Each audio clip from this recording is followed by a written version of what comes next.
सुमुखश्चेकदन्तश्च कपिलो गजगन्नकः लम्भोदरश्च विगडः विघ्नराजो विनायकः धूमकेतुर्गणाध्यक्षबालचन्द्रगजानन वक्रतुण्डसूर्पकर्णहेरम्भस्कन्दपूर्वज श्रुतिस्मृतिपुराणानामालयं करुणालयं नमामि भगवत्पादशङ्करं लोकशङ्करम् अपारकरुणासिन्धुं ज्ञानदं शान्तरूपिणं श्रीचन्द्रशेखरगुरुं प्रणमामि मुधान्वहं सदाशिवसमारम्भां शङ्कराचार्यमध्यमाम् अस्मदाचार्यपर्यन्तां वन्दे गुरुपरम्पराम् कुण्डलिकुमारि कुटिले चण्डिचराचरसवित्रिचामुण्डे गुणिनि गुहारिणि गुह्ये गुरुमूर्ते तां नमामि कामाक्षी गुरुमूर्ते तां नमामि कामाक्षी எல்லாம் வல்ல பரம்பொருள் சர்வேஸ்வரன் சர்வஜன் சர்வவியாபியான சாட்சாத் பரமாத்மா ஸ்ரீ மகாபெரிவா, சாட்சாத் கைலாசபதியான பிரபு, சாட்சாத் ஸ்ரீமன் நாராயணனான பிரபு, சாட்சாத் பராசக்தியான காமாட்சியான பிரபு, இத்தனையாவும் இருந்து இத்தனைக்கு மூலமான பரபிரம்மம் சாட்சாத் பெரியவா. இந்த பரம்பொருள் தன்னை பரம்பொருள்னு காமிச்சிக்காத இந்த உலகத்துக்கு ஒரு வழிகாட்டியா நல்ல குருவா இருக்கிறதே நமக்கெல்லாம் பெரிய அருள் அனுகிரகம். ஏன் அப்படின்னா, முன்னமே பார்த்தோம் குருவோட முக்கியத்துவத்தை. இந்த குருவோட கருணை இல்லைன்னா, குருங்கிற ஒருத்தர் இல்லைன்னா நமக்கு கண்ணே தெரியாது. ஒரு குருடனுக்கு சமானம் குரு இல்லாதவன். எப்படி அவனால எந்த இடத்தையும் பார்க்க முடியாதோ, அதுல உள்ள மகிமையை தெரிஞ்சுக்க முடியாதோ, ஒரு இடத்த போய் அடைய முடியாதோ, அது மாதிரி ஒரு குருங்கிற ஒருத்தர் இல்லைன்னா எவனாலையும் ஞானத்தை அடைய முடியாது, மோட்சத்தை அடைய முடியாது, பரமாத்மாங்கிறது என்னன்னு தெரிஞ்சுக்க முடியாது. அப்பேற்பட்ட வழியை காமிக்கிறதுனாலேயே இவருக்கு தேசிகருங்கிற பதம் இருக்கு. தேசிகன்னு ஒருத்தர் சொல்லணும்னா, ஒருத்தர் அடுத்த வாளுக்கு கைடா வழி காமிக்கிறார் அப்படின்னா, இவருக்கு அந்த இடம் பரிச்சயமா இருந்து நன்னா பழகின இடமா இருந்தா தானே அடுத்தவனுக்கு வழி காமிக்க முடியும். இவரே ஒரு இடத்துக்கு புதுசு அப்படின்னா, நான் இப்போ இங்க அபிராமபுரம் வரணும் 3rd ஸ்ட்ரீட் அப்படின்னா, நான் நன்னா தெரிஞ்சவர்கிட்ட போய் வழி கேட்டேன்னா அவர் என்னை ஒழுங்கா கொண்டு விடுவார். இந்த மெட்ராஸ்கே புதுசா இருக்கிறவர்கிட்ட போய் நான் அபிராமபுரம் 3rd ஸ்ட்ரீட்டுக்கு வழி காமிச்சேன்னா கேட்டேன்னா அவர் எப்படி எனக்கு சொல்ல முடியும்? அது மாதிரிதான் எவன் ஒருத்தன் ஜீவன் முக்தனோ, ஞானத்தை அடைஞ்சவனோ, மோட்சத்தை அடைஞ்சவனோ, அவனுக்கு தான் மோட்சத்தை அடுத்த வாளுக்கும் வழி காமிக்க முடியும். அதனால அப்படிப்பட்டவர் தான் தேசிகன் அப்படின்னு சொல்லலாம். அப்பேற்பட்ட குருவும் குருவருளும் இல்லாத எந்த திருவருளும் நமக்கு கிடைக்கவும் கிடைக்காது, கிடைச்சாலும் வேலை செய்யாது. குருவோட பெருமைய வேதத்துல ஒரு கதை இருக்கு. ஒரு ரிஷிகிட்ட குருகுல வாசம் பண்ணியிருந்தான் ஒரு பையன். அவர் 3 அக்னி வச்சுன்னு நித்திய அக்னிஹோத்திரம் யாக யஜ்யம் எல்லாம் பண்ணிட்டு பிரமாதமா பண்ணிட்டு இருக்க. அந்த காலத்துல குருகுல வாசத்துல என்னன்னா, இவா போய் அங்க இருக்க வேண்டிதான். சிஷ்யாலாம் இந்த குருவுக்கு ஆச்சாரியருக்கு என்னைக்கு தோன்றதோ, எப்பப்ப சொல்லித்தராரோ அப்பதான் சொல்லித்தரு, அப்ப கிரகிச்சுக்க வேண்டியது. அப்படி இருக்கிறது பல வருஷங்கள் ஆச்சு. இவன் குருவுக்கு சிசுஷீலம் அவளுக்கு துணி துவைக்கிறது, அவருக்கு அக்னிஹோத்திரங்களுக்கு பண்றது, என்னென்ன காரியங்கள் உண்டு எல்லா கைங்கரியமும் பண்ணணும். ஆனால் இப்படி பல வருஷங்கள் ஆனோன்னு பார்த்தா இந்த குருவானா இன்னும் பாடங்கடான்னு ஒன்னும் சொல்லி தரல. இந்த பையனை இங்க குருகுல வாசத்துக்கு 10 வருஷம் 15 வருஷம் ஆச்சு. இவனுக்கு இன்னும் ஒண்ணு பாடமே ஆரம்பிக்கல. ஆனா இவனானா ரொம்ப அதிசரத்தையா கைங்கரியம் பண்றான், சின்சியரா இருக்கான். அந்த குழந்தையும் டிஸ்கரேஜ் ஆகல, வெறுக்கல. என்னடா அது, நம்ம பாட்டுக்கு வந்தோம், ஒண்ணு பாடமே சொல்லித்தராது, ஒரு வேலையை வாங்கிட்டு இருக்காருன்னு குரு சிஷ்ய விஷயில அப்படி ஈடுபட்டிருந்தான். இது யாருக்கு பொறுக்கல அப்படின்னா, இந்த குருநாதர் உபாசிக்கிறார் இல்லையா, ஒவ்வொரு கிரகஸ்தனும் 3 அக்னி வச்சுட்டு உபாசனம் அக்னிஹோத்திரம் பண்ணும்னு இருக்கு. அப்படி இந்த 3 அக்னியை வச்சுட்டு இவர் பண்ணிட்டு இருக்கிறதே இந்த அக்னி தேவதைக்கு பொறுக்கல. என்ன இந்த குருநாதர் இவ்வளவு வேலை வாங்கிட்டு இவனுக்கு இன்னும் ஒரு உபதேசம் பண்ணலே, இது ரொம்ப அநியாயமா இருக்கே அப்படின்னு என்ன பண்ணிட்டு இந்த அக்னிக்கு பொறுக்காத ஒரு நாளைக்கு இந்த குருநாதர் வெளியில வந்தார். அக்னி ஐத்தாப்புல பிரசன்னமாயி சிஷ்யன்ட்ட சொல்லித்து, இது மாதிரி உன் குருநாதர் உனக்கு இன்னும் ஒண்ணு சொல்லி தரல, ஆனா நீ அவருக்கு பண்ற சிசுஷையில எனக்கு பிரீத்தி அடைஞ்சுட்டேன், நான் பிரீத்தி அடைஞ்சேன், அதனால அவர் என்ன உனக்கு சொல்லித்தருது, இப்ப அத்தனையும் உனக்கு ததாஸ்து சொல்லிப்பறேன், நான் உனக்கு ஒரு நிமிஷத்துல எல்லாத்தையும் உனக்கு தெரிஞ்ச வச்சுடுறேன் அப்படின்னு. இப்படி சொன்னா என்ன மாதிரி சிஷ்யனா இருந்தா என்ன பண்ணுவோம்னா, ஆஹா பிரமாதம் அப்படின்ட்டு நாளையில இருந்து குருவே வேண்டாம் அப்படின்னு தூக்கி அக்னிட்ட எல்லாத்தையும் வாங்கிட்டு இந்த குருவுக்கு குருவாயிடுவோம். இனிமே வாங்க சுவாமிகளே, நான் அக்னிட்டே உபதேசம் வாங்கிட்டு உமக்கு தந்தேன், விபூதி தரேன்னு ஆரம்பிச்சிடும். ஆனா அந்த குழந்தை என்ன பண்ணினா, அப்படியா அப்படின்னா, அப்ப அந்த குழந்தை சொன்ன வார்த்தை ரொம்ப உருக்கமான வார்த்தை. அக்னிட்ட சொன்னா, நீங்க இப்படி என்ன மதிச்சு நான் ஏதோ குருவுக்கு ஏதோ எனக்கு தெரிஞ்ச சிசுஷை பண்ணிட்டு இருக்கேன், இதுக்கே நீங்க பெரிய குரு சிசுஷியா எடுத்துன்னு எனக்கு எய்த்தாப்புல எனக்கு உபதேசம் பண்றதுங்கிறது ரொம்ப பெருமையா இருக்கு, சந்தோஷமா இருக்கு. ஆனா ஒன்னே ஒண்ணு சொல்லிக்க ஆசைப்படுறேன் உங்கள்கிட்ட. எப்போ என் குருநாதர் எனக்கு சொல்லித்தரத்துக்கு எனக்கு பக்குவம் இல்லைன்னு எனக்கு இன்னும் உபதேசம் பண்ணாத இருக்காரோ, அப்படி என் குருநாதர் பார்த்து பண்ணாத உபதேசம் எனக்கு யாரு கையால கொடுத்தாலும் வேண்டாம். எனக்கு தயவு பண்ணி நீங்க வந்ததுக்கு நான் பெரிய தேவதை எனக்கு இறங்கி வந்திருக்கேன், நான் உங்களுக்கு நமஸ்காரம் பண்ணிக்கிறேன். ஆனா தயவு பண்ணி என் குருவாக்கால நான் வாங்காத உபதேசம் வேற ஏதாலையும் வாங்க மாட்டேன். அவர் என்னைக்கு எனக்கு பக்குவம் இருக்குன்னு தெரியறதோ அவருக்கு தெரியும், அவர் பண்ணுவர், நீங்க போயிட்டு வரலாம்னு. அக்னிக்கு ரொம்ப ஆச்சரியமா இருந்தது. இப்படி கூட ஒரு சிஷ்யனா, இவர் ஒரு தேவதை ஐத்தாப்புல அந்த உபதேசம் பண்றேன்னா வேண்டாம், என்னோட குருநாதர் பண்ணினா பண்ணட்டும், இல்லைன்னா வேண்டான்னு இருக்கட்டும் அப்படின்னு. உடனே அக்னி அந்த தியானம் ஆயிட்டார். உடனே குருநாதர் வந்தார். குருநாதர் வந்தவருக்கு இன்னைக்கு இந்த பையனோட முகத்தை பார்த்தோன்னே தேஜஸ் தெரிஞ்சது. ஏன்னா சாட்சாத் தேவதை என்ன தரிசனம் பண்ணியிருக்கான்.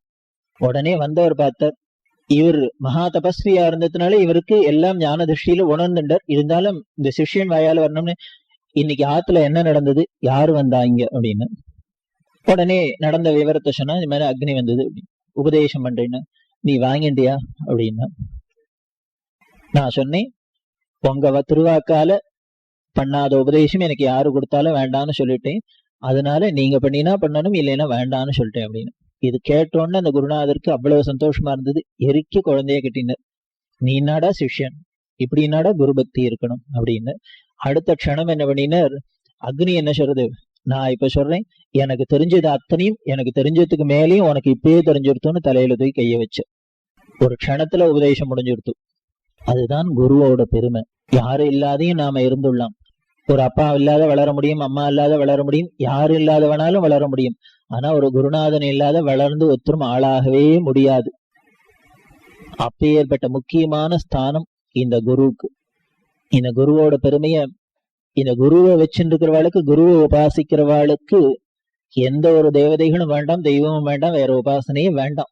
அதுக்காக இந்த குருன்னா எப்படியோ இருக்கணும், அவர் பெரிய ஞானியாதான் இருக்கணும், தபஸ்வியாதான் இருக்கணும்ங்கிற அவசியம் கூட இல்லை. இந்த குரு உபாசனையில அப்படி ஒரு கோவில்ல மூர்த்தம் அப்படின்னா அதுக்கு உண்டான யந்திரம் இருக்கணும், அதுக்கு உண்டான ஆராதனை இருக்கணும், அதுக்குள்ள மந்திரத்தில் துளி கூட குறைச்சல் இருந்தாலும் உடனே அதோட சாநித்தியம் இத்தனை எல்லாம் இருக்கு. ஆனா இந்த குரு உபாசனையில மட்டும் குருவோட தகுதியை யாரும் பார்க்கப்படாது. மகாதோஷம், உலகத்திலேயே பெரிய தோஷம் என்னன்னா குருவுக்கு தகுதி சிஷ்யன் சொல்றது. குரு எப்படி இருக்கணும்னு நம்ம சொல்லக்கூடாது. எப்படி இருந்தாலும் நாம எப்படி சிஷ்யனா இருக்கணும், நமக்கு அவருக்கு எப்படி கைங்கரியம் பண்றது, பக்தி பண்றதுங்கிறதா நம்மளோட கடமையை வழிய. அப்படி பண்ணினோம்னா சுவாமி என்ன பண்றார், அவர் ஏதோ ஒரு ரூபத்துல நமக்கு அனுகிரகம் பண்றாரு. அதனால இந்த குருநாதன் ரூபத்துல நமக்கு அனுகிரகம் பண்ணிடுற. நம்ம பக்திக்கு, சிஷ்யனோட பக்திக்கு தான் நாங்க முக்கியத்துவம். அப்படி சொன்னதுனாலதான் இந்த குருவை எப்படி சக்தியா சொல்லியிருக்கு அப்படின்னா, இப்ப ஏற்பட்ட இந்த குருநாதரே தேவதைகளாவும் இருக்கிறதா சொல்றதுனால குருர் பிரம்மா குருர் விஷ்ணு குருர் தேவோ மகேஸ்வரஹா அப்படின்னு ஆரம்பிச்சது ஸ்லோகம். இப்ப ஏற்பட்ட இந்த குருநாதன் தாண்டா பிரம்மா, இவர் தாண்டா விஷ்ணு, இவர் தாண்டா மகேஸ்வரன். என்ன அப்படி அவ பண்ற சிருஷ்டி ஸ்திதி சம்ஹாரம்லாம் இவர் பண்றாரா? ஆமாம், இவரும் அதே காரியத்தை தான் பண்றாரு. ஏன்னா ஒண்ணுமில்லாத ஒரு ஜட ஜீவனா வர்றது தங்கிட்ட சரணாகதி பண்ற இந்த சிஷ்யனை ஒரு பெரிய முமுட்சுங்கிற ஸ்தானத்துக்கு, ஒரு மோட்சத்துக்கு யோகியதை உள்ளவனா இவர் புனர்ஜென்மா கொடுக்கிறாரு இல்லையா? அதனால இவர் சிருஷ்டிக்கிறதுனால பிரம்மா. இவருக்கு அப்படி கொடுத்தா மட்டும் போறோமா? அந்த ஞானத்துல அவன் ஞான வழியில போயிட்டே இருக்கணுமே, அவனை பரிபாலிக்கணுமே. அப்படி அவனை ஞான மார்க்கத்திலேயே அவனை கொண்டு போய் சேர்க்கிற, பரிபாலிக்க முடியுமா பண்ற ஸ்ரீமன் நாராயணனா இருந்து. அதனால என்ன ஆறுது அப்படின்னா, இவனுக்கு இனிமே திருப்பி ஜென்மா என்மாங்கிற காம குரோதம் லோபம் மோகம் மதம் மாத்சரியம் ஜென்மா ஒண்ணும் இல்லாத எல்லாத்தையும் நாசம் பண்ணிடுறார், அழிச்சுடுறார் ருத்ரனா இருந்து. அதனால இவரே பிரம்மாவா இருந்து, இவரே விஷ்ணுவா இருந்து, இவரே ருத்ரனா இருந்து சிருஷ்டி ஸ்திதி சம்ஹாரம் எல்லாம் பண்றதுனால இவரே பிரம்மா, இவரே விஷ்ணு, இவரே மகேஸ்வரன் சொல்லித்து இந்த 3 வார்த்தை சொன்னோடதான் இந்த ஸ்லோகம் பண்ணினவருக்கு குரு கடாட்சம் வந்தது போல இருக்கு. என்ன பண்ணார், அடா இப்படி நம்ம போய் அசட்டுத்தனமா இப்படி லிஸ்ட் போட ஆரம்பிச்சுட்டோமே, இனிமே இவர் தான் குருவோட பெருமையை சொல்லணும்னு சொல்லிவிட்டு இவர் தான் பிரம்மா, இவர் தான் விஷ்ணு, இவர் தான் மகேஸ்வரன் இப்ப சொல்ல ஆரம்பிச்சா இப்ப என்ன ஆறுது, இனிமே 33 கோடி தேவதைகள் பேரையும் சொல்லியானும். இவர் தான் இந்திரன், இவர் தான் வாயு, இவர் தான் வருணன், இவர் தான் அவர், இவர் தான் இவர், வரிசையா சொல்லிட்டே வந்தா இப்படி என்னைக்கு இந்த ஸ்லோகத்தை முடிக்கிறது? அதனால பார்த்தார், இப்படி எதுக்கு தனித்தனியா உதிரியா சொல்லி எடுக்கணும், எல்லாத்தையும் சேர்த்து மொத்தமா சொல்லு, குரு சாட்சாத் பரபிரம்ம அப்படின்னு. தஸ்மை ஸ்ரீ குரவே நமஹ அப்படின்னு முடிச்சு.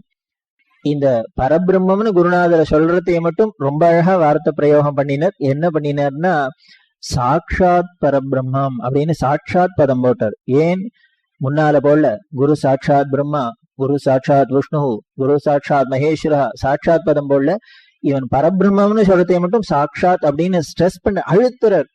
சந்தேகமே இல்லடா, இவன் தாண்டா பரபிரம்மம், பரமாத்மானா இதுதான்டா அப்படின்னு சொல்றார். அப்படின்னா இதுதான் குருநாதரோட பெருமை. அதனால அப்படி ஒரு குருவை சரணாகதி பண்ணினவாளுக்கு இன்னமே அவளுக்கு அடையாத சௌபாகியங்கள் இல்லை. இகத்துல வேணும்னாலும் சரி, பரத்துல வேணும்னாலும் சரி. அருணகிரி எல்லாம் சொல்றாரு, சகல செல்வ யோக மிக்க பெருவாழ்வு தகைமை சிவை ஞான முக்தி பரகதியும் நீ குறித்து உதவி புரிய வேணும் அப்படிங்கிற. ஏன்னா ரெண்டும் தான் வேண்டிருக்கு. ஞானம் மட்டும் வந்துட்டா போருமா என்ன? வேண்டிருக்கு. இந்த உலகத்துக்கு பொருளிலாருக்கு இவ்வுலகு இல்லையே. இங்க ஒரு நாளைக்கு ஒரு ரூபாய் இல்லாத இங்க இருக்க முடியுமா? நம்ம முடியாது. அதனால இங்க பொருளிலாருக்கு இவ்வுலகு இல்லை. சரி, இப்ப இந்த உலகத்துல இருக்கிற வரைக்கும் பொருள் தானே வேணும். அப்படின்னா இந்த உலகத்தை விட்டு அடுத்த உலகத்துக்கு எங்கேயோ போறோமே, அங்கேக்கு வேணுமே. அது என்ன? அருள். அதனால பொருளும் வேணும், அருளும் வேணும். இந்த பொருளை தேடுறதையே அருளையும் தேடணும். ஒரு நாளைக்கு 4 மணி நேரம் சுவாமி அனுகிரகம் பண்ணியிருக்கார். நமது சாஸ்திரங்கள்லாம் சொல்றது, இந்த 24 மணி நேரத்துல 22 மணி நேரம் 23 மணி நேரம் நீ பொருளுக்கும் பொண்ணுக்கும் எதுக்கு வேணா உழ, ஆனா 1 மணி நேரமான உன்னோட அருளுக்காக ஒதுக்கப்படாதா? அப்படி பண்ணினா அதுதான் நம்மளோட வாழ்க்கைய அர்த்தமுள்ளதா ஆக்கும். அதுக்கு பேர் தான் அர்த்தம். இந்த காசு பணத்துக்கும் அர்த்தம்னு தான் பேரு. எப்போ அப்படின்னா நம்மள்ட்ட இருக்கிற ஐஸ்வர்யத்தை மோட்ச சாதகமா நாம எப்போ மாத்திக்கிறோமோ அப்பதான் அதுக்கு அர்த்தம். அது இல்லைன்னா அனர்த்தம் தான். எதுக்கு ஈஸ்வரன் இவ்வளவு போகியங்களை கொடுத்திருக்காரு, இவ்வளவு ஐஸ்வர்யங்களை கொடுக்கிறாருன்னா, இது பெரியவா சொல்லுவா, எல்லா உலகத்திலையும் செல்றாப்புல ஒரு கரன்சியா அதை மாத்திக்கணும் அப்படின்னு. ஏன்னா ஒவ்வொரு கரன்சியும் இந்த ஊரை விட்டு அடுத்த எல்லைக்கு போனா வேல்யூ லீவு. அது மாதிரி சமஸ்த லோகத்திலையும் எல்லா லோகத்திலையும் 14 லோகத்திலையும் செல்லக்கூடிய ஒரே கரன்சி தர்மம்ங்கிற கரன்சி. அதனால நம்மள்ட்ட இருக்கிற இந்த கேஷ் எல்லாம் மாத்தி மாத்தி மாத்தி தர்மம்ங்கிற கரன்சியா மாத்தி வச்சுட்டோன்னா கவலையே இல்லை. ஒத்துன்னு திருட முடியாது. ஒரு பசங்களும் நம்ம போனதுக்கு அப்புறம் சண்டை போட்டுன்னு இருக்க மாட்டா. அப்பாவோட தர்மத்துல எனக்கு பங்கா, உனக்கு என்ன ஒட்டியானா வைராட்டிக வீடு வாசலுக்கு வேணா சண்டை வரும்.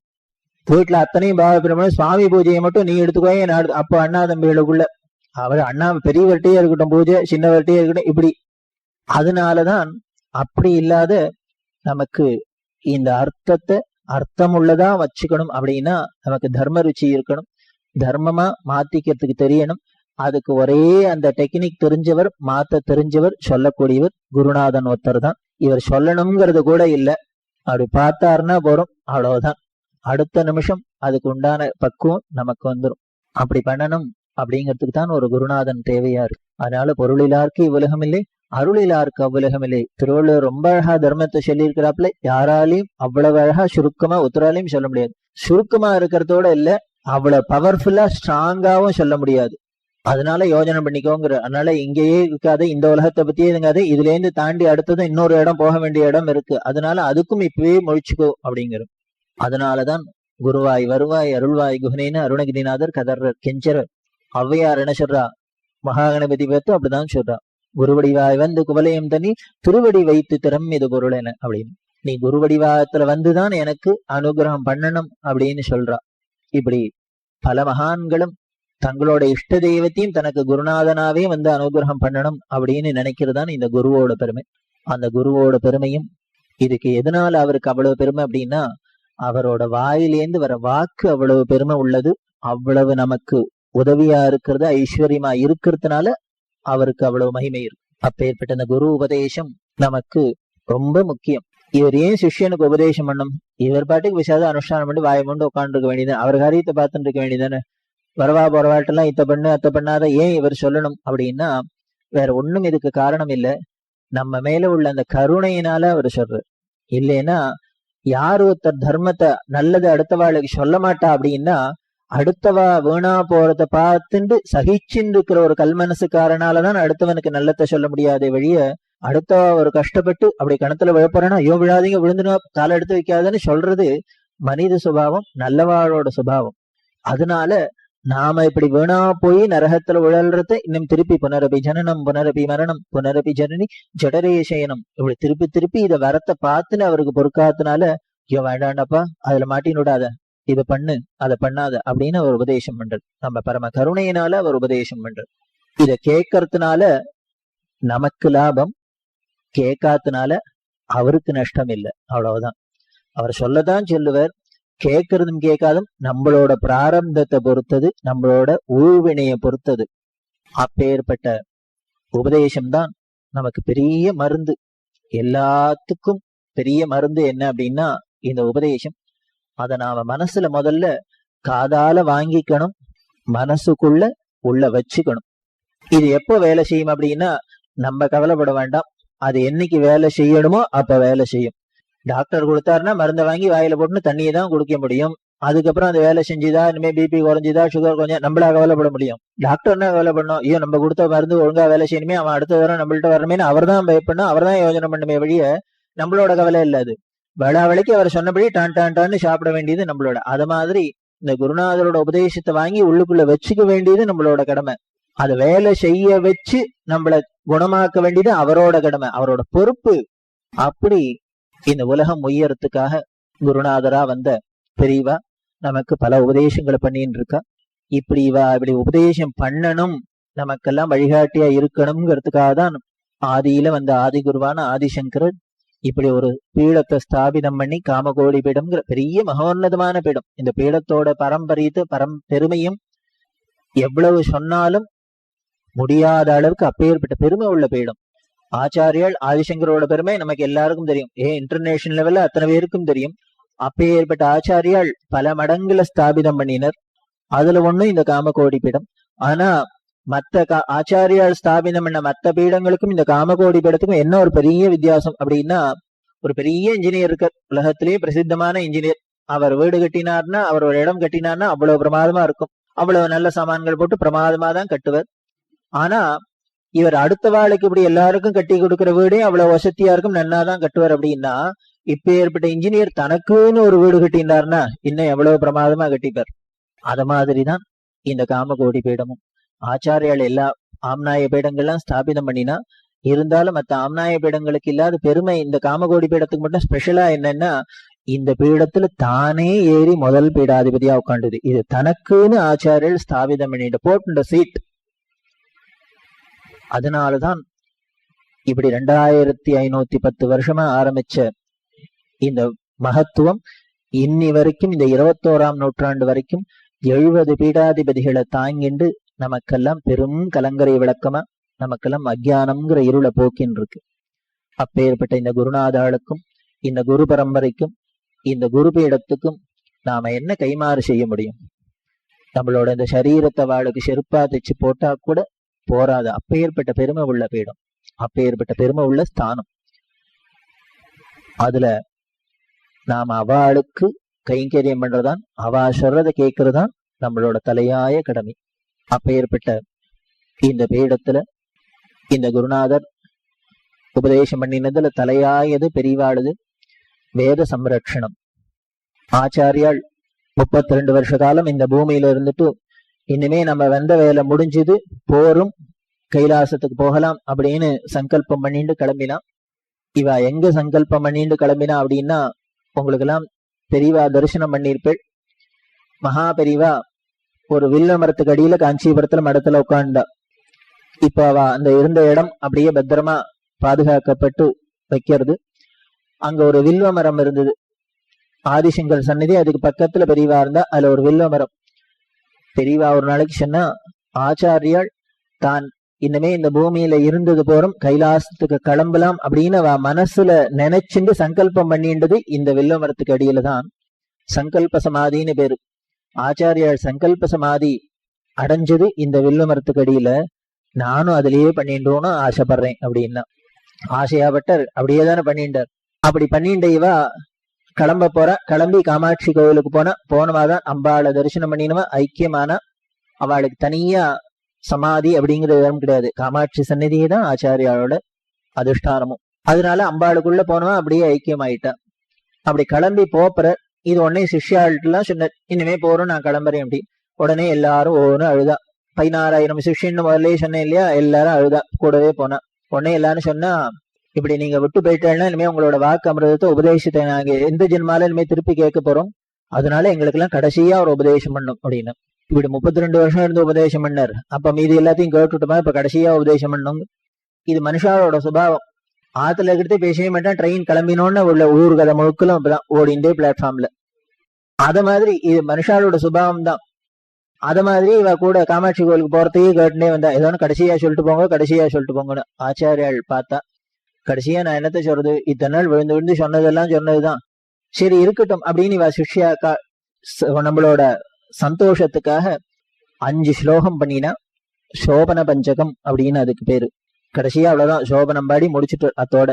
இந்த சோபன பஞ்சகம் அதுல முதல்ல ஆரம்பிக்கிறதையே வேதோ நித்தியம் அதீயதாம் ததுதிதம் சகர்மானுஷ்டியதாம் அப்படின்னு. முதல் உபதேசமே வேதத்தை எல்லாரும் நித்தியம் ஓதுங்கள் அப்படின்னு. ததுதிதம் ஸ்வகர்மானுஷ்டியதாம், அதுல என்னெல்லாம் சொல்லி இருக்கோ அப்பேற்பட்ட கர்மாக்கள் எல்லாம் விடாமல் அனுஷ்டானம் பண்ணுங்கள் அப்படின்னு வரிசையா சொல்லிட்டு வந்தா இந்த பஞ்சகத்துல.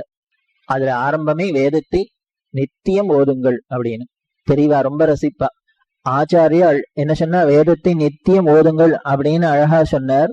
இது பாசிட்டிவா சொல்றது. ஒரு விஷயத்தை, ஒரு காரியத்தை பண்ணுங்கோ, இதை பண்ணுங்கோ, அதை பண்ணுங்கோ, அதை பண்ணுங்கோ அப்படின்னு சொல்றது பாசிட்டிவ் அப்ரோச் சொல்றது.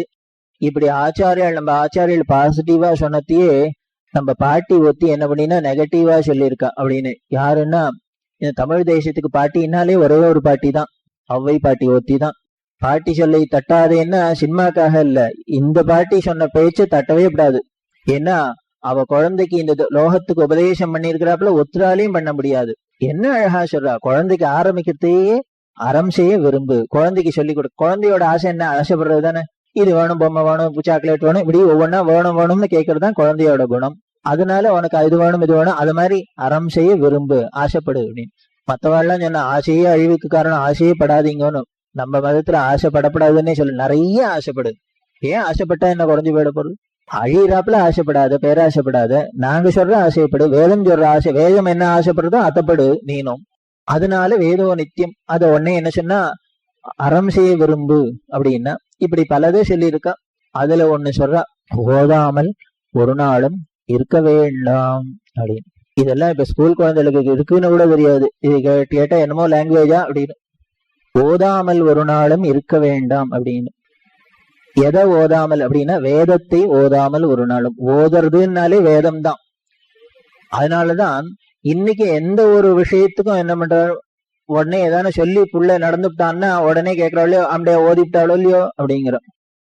அப்படின்னா அந்த ஓதுறதுங்கிற இந்த வேதம் சொல்லி கொடுத்துன்னா அதை யாரும் மீற முடியாது, அது சொன்னதை கேட்காத இருக்கக்கூடாதுங்கிறதே ஒரு சம்பிரதாயம். அதனாலதான் ஏதான ஒருத்தன் அடுத்த வாசனத்தை பண்ணிவிட்டானா என்ன ஓதிவிட்டாளோ இல்லையோ அதான் பண்ணிவிட்டான் அப்படின்னு. அதுல இருந்தே தெரியுது வேதம் ஒண்ணு ஓதிட்டு சொல்லி கொடுத்தனா அது கேட்டேதான் ஆகணும். பண்ணலாமா பண்ணப்படாதானே அங்க எதிர்கழிவே கிடையாது. கல்யாணத்துல ஓதி விடுறது அப்படின்னு ஒரு சம்பிரதாயம் இப்போ சொன்னாலே தெரியுமா தெரியாதான்னு தெரியல எல்லாருக்கும். அந்த காலத்துல அதுவும் என்ன பண்ணுவேன்னா, சம்பிரதாயத்துல முதல்ல மாமா மோதிரப்பணம் ஓதணும். 1 ரூபா தான். இந்த 1 ரூபாய்க்கு இருக்கிறதுலயே பெரிய கனமா வேற சொல்லணும். சாட்சியில் 1/2 மணி நேரம் தொண்டை வத்த கத்தணும். அப்படி சொல்லி இந்த மாமா முதல்ல மோதிரப்பணம் ஓதி விட்டாதான் அதுக்கப்புறம் தான் மத்தவாள்லாம் ஓதலாம். ஓதினா அவளுக்கு 5 ரூபா கொடுப்பா, 2 ரூபா கொடுப்பா. கொடுக்கறது என்னமோ 1 ரூபா 2 ரூபா 5 ரூபாய் தான் இருக்கும். ஆனா இது ஒவ்வொன்னுத்துக்கும் அவ சாட்சிகள்கிட்ட கொண்டு கொடுத்து இனிமே ஒவ்வொருத்தருக்கும் அவர் உடனே ஒரு கணத்தை சொல்லி பஞ்சாயத்து சொல்லி கத்தி கத்தி கத்தி இவரோட ஆசீர்வாதம் 2 ரூபா, அவரோட ஆசீர்வாதம் 8 இவரோட ஆசீர்வாதம் 4 இப்படி பண்ணி பண்ணி பண்ணி என்ன ஆகும்னா, இந்த கல்யாணத்துக்கு வந்து கொடுக்கறது அத்தனை பேருக்கும் சொல்லி சொல்லி இந்த வேத சம்ஹீத முழுக்களும் பூர்த்தி ஆயிடும் இந்த கல்யாணம் மனையில.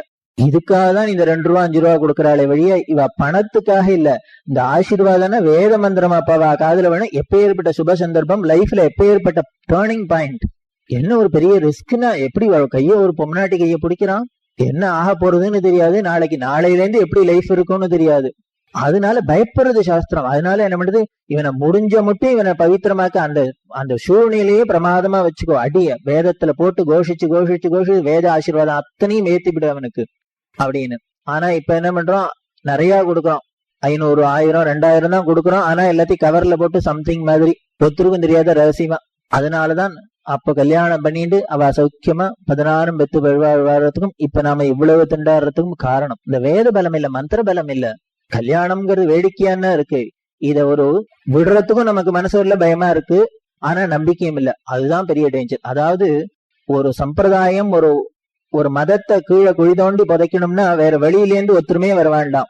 இப்படி அறகுறை நம்பிக்கையா இருக்கிறவ அதுல இருக்காளே, அவ இருக்கிற வரைக்கும் போறோம், சமாதி தான் அதுக்கு. ஏன்னா அதுல நம்பிக்கை இல்லாத ஒண்ணுமே இல்லைன்ட்டு விட்டுட்டு போயிடுறான். ஆனா இவன் நம்பவும் நம்பாத, முழுக்கவும் நம்பாத, அரையும் குறையுமா பண்றான் இல்லையா, அதுதான் பெரிய அதை விகாரமா எடுக்கிறது. அப்படி பண்ணப்படாதுங்கிறது தான் பெரியவாளோட உபதேசம். கல்யாணத்தை ரொம்ப அழகா சொல்லுவா. இந்த கல்யாணம்னா என்ன, இது என்ன இவ்வளவு லட்சக்கணக்கில் செலவழிச்சு தன்னோட ஸ்டேட்டஸ காமிக்கிறதுக்காது இல்ல, பெரிய வைதிக காரியம். ஒரு குழந்தைகளுக்கு பெரிய லைஃப்ல மகா பெரிய டேர்னிங் பாயிண்ட். இதுக்கப்புறம் தான் அவ லைஃபே ஆரம்பிக்கிறது இன்னைக்கு தான். அதனால அதை ஜாகிரதையா இருக்கணும்னு பெரியவா சொல்லுவா.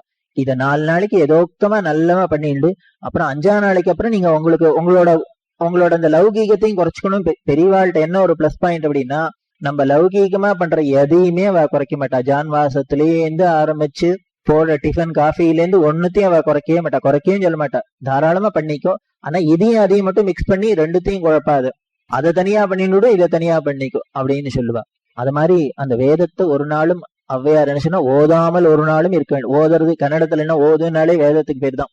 அப்பேற்பட்ட ஓதாமல் ஒரு நாளும் இருக்க வேண்டும் அப்படின்னு நெகட்டிவ்ல சொல்றா. அவர் என்ன சொன்னார், வேதத்தை தினமும் ஓதுங்கள்னா, இவ என்ன சொன்னா அப்படியே மாத்தினா, ஓதாமல் ஒரு நாள் கூட இருக்காத அப்படின்னா. பெரியவா சொல்லுவா, எனக்கு என்னமோ ஆச்சாரியால் வேதோ நித்தியமதியதாம்னு சொன்னதை விட இவ ஔவையார் ஓதாமல் ஒரு நாளும் இருக்க வேண்டாம்னு சொல்றதா எனக்கு ரொம்ப பிடிச்சிருக்கு. எந்த ஒரு விஷயத்தையும் நெகட்டிவா சொன்னோம்னாலே அது சட்டை அட்ராக்ட் பண்ணும், உடனே நமக்கு டக்குன்னு மனசுல நிற்கும். இதை பண்ணு, அதை பண்ணு, அதை பண்ணு, இதை பண்ணு, 1000 சொல்லுங்க என் குழந்தைகள்ட்ட, ஒன்னும் காதலியே விழாது. பண்ணக்கூடாது அப்படின்னு ஏன் அப்படின்னு உடனே அடுத்த நிமிஷம் திரும்பிடும் அட்ராக்ஷன். அதனால அப்படி சொன்ன அந்த வேதம், ஏன் இந்த வேதம் அப்படி இருக்கணும், அது ஓதுறதுனால என்ன வந்துடுது இப்போ அப்படின்னா, அந்த வேத சப்தம் இங்க இருக்கிறதுனால எவ்வளவுக்கு அவ்வளவு இந்த பூமியை நம்மளை சூழ்ந்து இந்த வேத சப்தங்கள் இருக்கோ, நல்ல சப்தங்கள் இருக்கோ, அவ்வளவுக்கு அவ்வளவு என்ன ஆகும்னா, அதாவது நம்ம நினைச்சிட்டு இருக்கோம், இப்படி கையை தட்டினோம்னா இந்த சப்தம் உடனே எழும்புறது இல்லையா, இது என்ன போகும், என்ன ஆகும் இந்த சப்தம், சித்த நேரத்துல நம்ம காதை விட்டு போயிடுறது. ஆனால் இது என்ன ஆகுதுன்னா உடனே அட்மாஸ்பியர்ல போய் ஸ்டோர் ஆகி அப்படியே நிக்கிறது. இப்படி இங்க எழுப்புற சப்தம் எல்லாரும் இப்படி போய் சூழ்ந்து நிக்கிறது. இது இப்படி சூழ்ந்து நிக்கிற அந்த சப்தத்தை திருப்பி நம்ம எழுத்துக்கணும், லிட்டரேட் பண்ணோம்னா, அதுக்கு ஒத்துமையான ஒலியா எழுப்பினோம்னா, அந்த ஒலிக்கு ஒன்னோட ஒன்னும் ஒத்துமையா இருக்கிற ஒலி எல்லாம் கீழே ஒண்ணுக்கு ஒண்ணு பரஸ்பரம் பரிமாறிண்டு அதனால பல பெரிய மாறுதல்கள் எல்லாம் ஏற்படுது. விஞ்ஞான ரீதியாக எல்லாம் நிரூபிக்கிறான். அப்பேற்பட்ட இந்த சப்தம் தான் இந்த வேதத்துக்கு முக்கியம். இந்த வேதத்தை இனிமே அது புரிஞ்சிக்காத ஏன் தமிழ்ல தான் சொல்லப்படாதா, என்ன சுவாமிக்கு உடனே சமஸ்கிருதம் தான் தெரியுமா அப்படின்னா, ஏன் அப்ப சுவாமிக்கு தமிழ் மட்டும் தான் தெரியுமா, அவருக்கு தான் எல்லாம் தெரியுமே, அப்ப தமிழ்ல சொன்ன சமஸ்கிருதத்துல சொன்ன ஹிந்தியில சொன்ன இங்கிலீஷ்ல சொன்ன. ஆனால் ஒவ்வொன்றுத்துக்கும் ஒவ்வொரு லாங்குவேஜ், அந்தந்த லாங்குவேஜ் முக்கியமா இருக்கும் இல்லையோ. இப்ப கம்ப்யூட்டர்ல போனா கோபால்ங்கிற டிபேஸ்ங்கிற அதுங்கிற அதுல சொன்னாதான் அது புரிஞ்சுக்கும். நீ சாதாரண இங்கிலீஷ்ல லெட்டர் எழுதுறாப்புல ப்ரோக்ராம் எழுதினா அது எதானு ஒத்துக்குமா, அதோட சண்டையா போட முடியும். அதுல கம்ப்யூட்டர் நான் சொல்றபடி எல்லாம் கேட்கணும் அப்படின்னா அதுக்கு இப்படிதான் டெலிகிராம் கொடுக்கணும்னா கடாங்கிறான், கட்டு கடங்கிறான், ஆனா என்னமோ தாத்தா போயிட்டாருன்னு அதுக்கு அர்த்தமா இருக்கு. அத மாதிரி அதுக்குன்னு அந்த சப்தத்துக்கே ஒலிக்கே பல அர்த்தங்கள் இருக்கு. அது எப்படி சார் இருக்க முடியும், வார்த்தை ஒன்னா இருந்தாலும் அந்த சவுண்டுனாலேயே எப்படி நம்ம அர்த்தத்தை மீனிங்கை கன்வே பண்ண முடியும் அப்படின்னா, ஒரு உதாரணம் பார்க்கலாம். இப்ப யாரானு வீட்டுக்கு ஒருத்தர் வர அப்படின்னா நம்ம என்ன பண்றோம், நம்ம ரொம்ப பிடிச்சவரா இருந்தா எப்படி பண்றோம், நம்ம கூப்பிடுறதே தனியா இருக்கு. வாங்க வாங்க வாங்க வாங்க அப்படின்னு உடனே விழுந்தடிச்சுன்னு கூப்பிடுறோம், வாங்கன்னு தான் சொல்றோம். இவருக்கும் அப்படியே தான் கூப்பிட்டோம். அடுத்தது பின்னாலேயே என்ன பண்ற, யார் ஒருத்த வேண்டாமோ மூஞ்சியிலேயே முழிக்க வேண்டாமோ அவன் வந்துட்டான். அவன் வந்தான்னா மெனக்கிட்டு வீடு தேடி வந்துட்டான், வாங்கோ அப்படின்னாலே இப்ப வாங்கன்னு தானே அவருக்கும் சொன்னா இவருக்கும் சொல்றோம். இப்ப அர்த்தம் என்ன, இவருக்கு வாங்கன்னு சொன்னதுக்கு உள்ள வாங்கன்னு அர்த்தம், அவருக்கு வான்னு சொன்னதுக்கு உதப்பேன்னு அர்த்தம், வெளியில போங்கன்னு அர்த்தம். அத மாதிரி இந்த ஸ்வரத்துல எப்படி அர்த்தத்தை விஷயத்தை சொல்றது அப்படிங்கிறதுக்கு இதுதான் பிரமாணம். இது மாதிரிதான் வேதத்துல அந்த ஸ்வரம் தான் முக்கியம். இன்னும் சங்கீதத்தை எடுத்தனோம்னா இதை நன்னாவே ப்ரூவ் பண்ணலாம். சரிகம பதனிங்கிற 7 ஸ்வரம் தாயா. இந்த சரிகம பதனி சங்கராபரணத்திலும் இருக்கு, காம்போதியிலும் இருக்கு, கல்யாணி இருக்கு, புன்னாவரல் எல்லாத்துலயும் இருக்கு.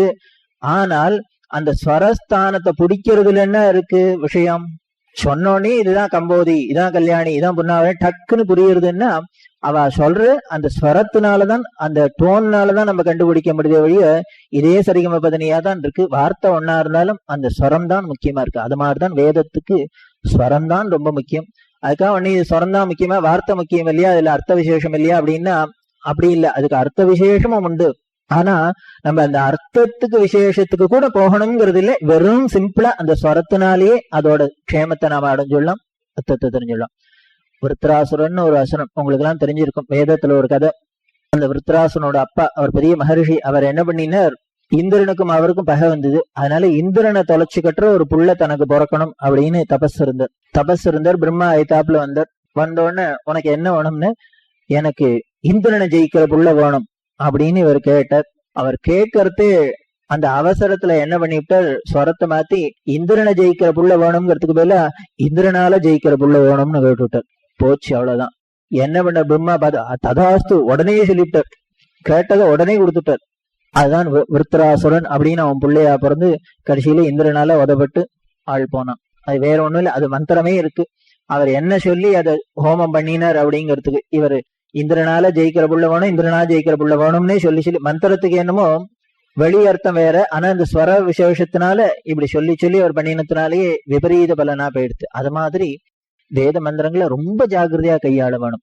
ஒண்ணுமில்ல, ஒரு ப்ரோக்ராம்ல ஒரு சின்ன ஒரு புள்ளி வைக்கல, கமா வைக்கலன்னா உடனே எரன்னு அடுத்ததே போக மாட்டேங்கிறது கம்ப்யூட்டர். அப்படின்னா நாம பண்ற இந்த வேத மந்திரங்களையும் பரம ஜாகிரதையா பண்ணணும். அதனாலதான் இத பர்டிகுலரா ஒத்தொட்டு கொடுத்து நீங்க ரொம்ப ஜாகிரதையா வச்சுக்கோன்னு சொல்லிட்டு, இப்ப ஏற்பட்ட வேதம் தான் எல்லாத்துக்கும் மூலம், உலகத்துல உள்ள அத்தனை நன்மைக்கும் காரணம். அப்படின்னா அது எல்லாரும் ஒவ்வொன்னு கத்துக்கோங்காத.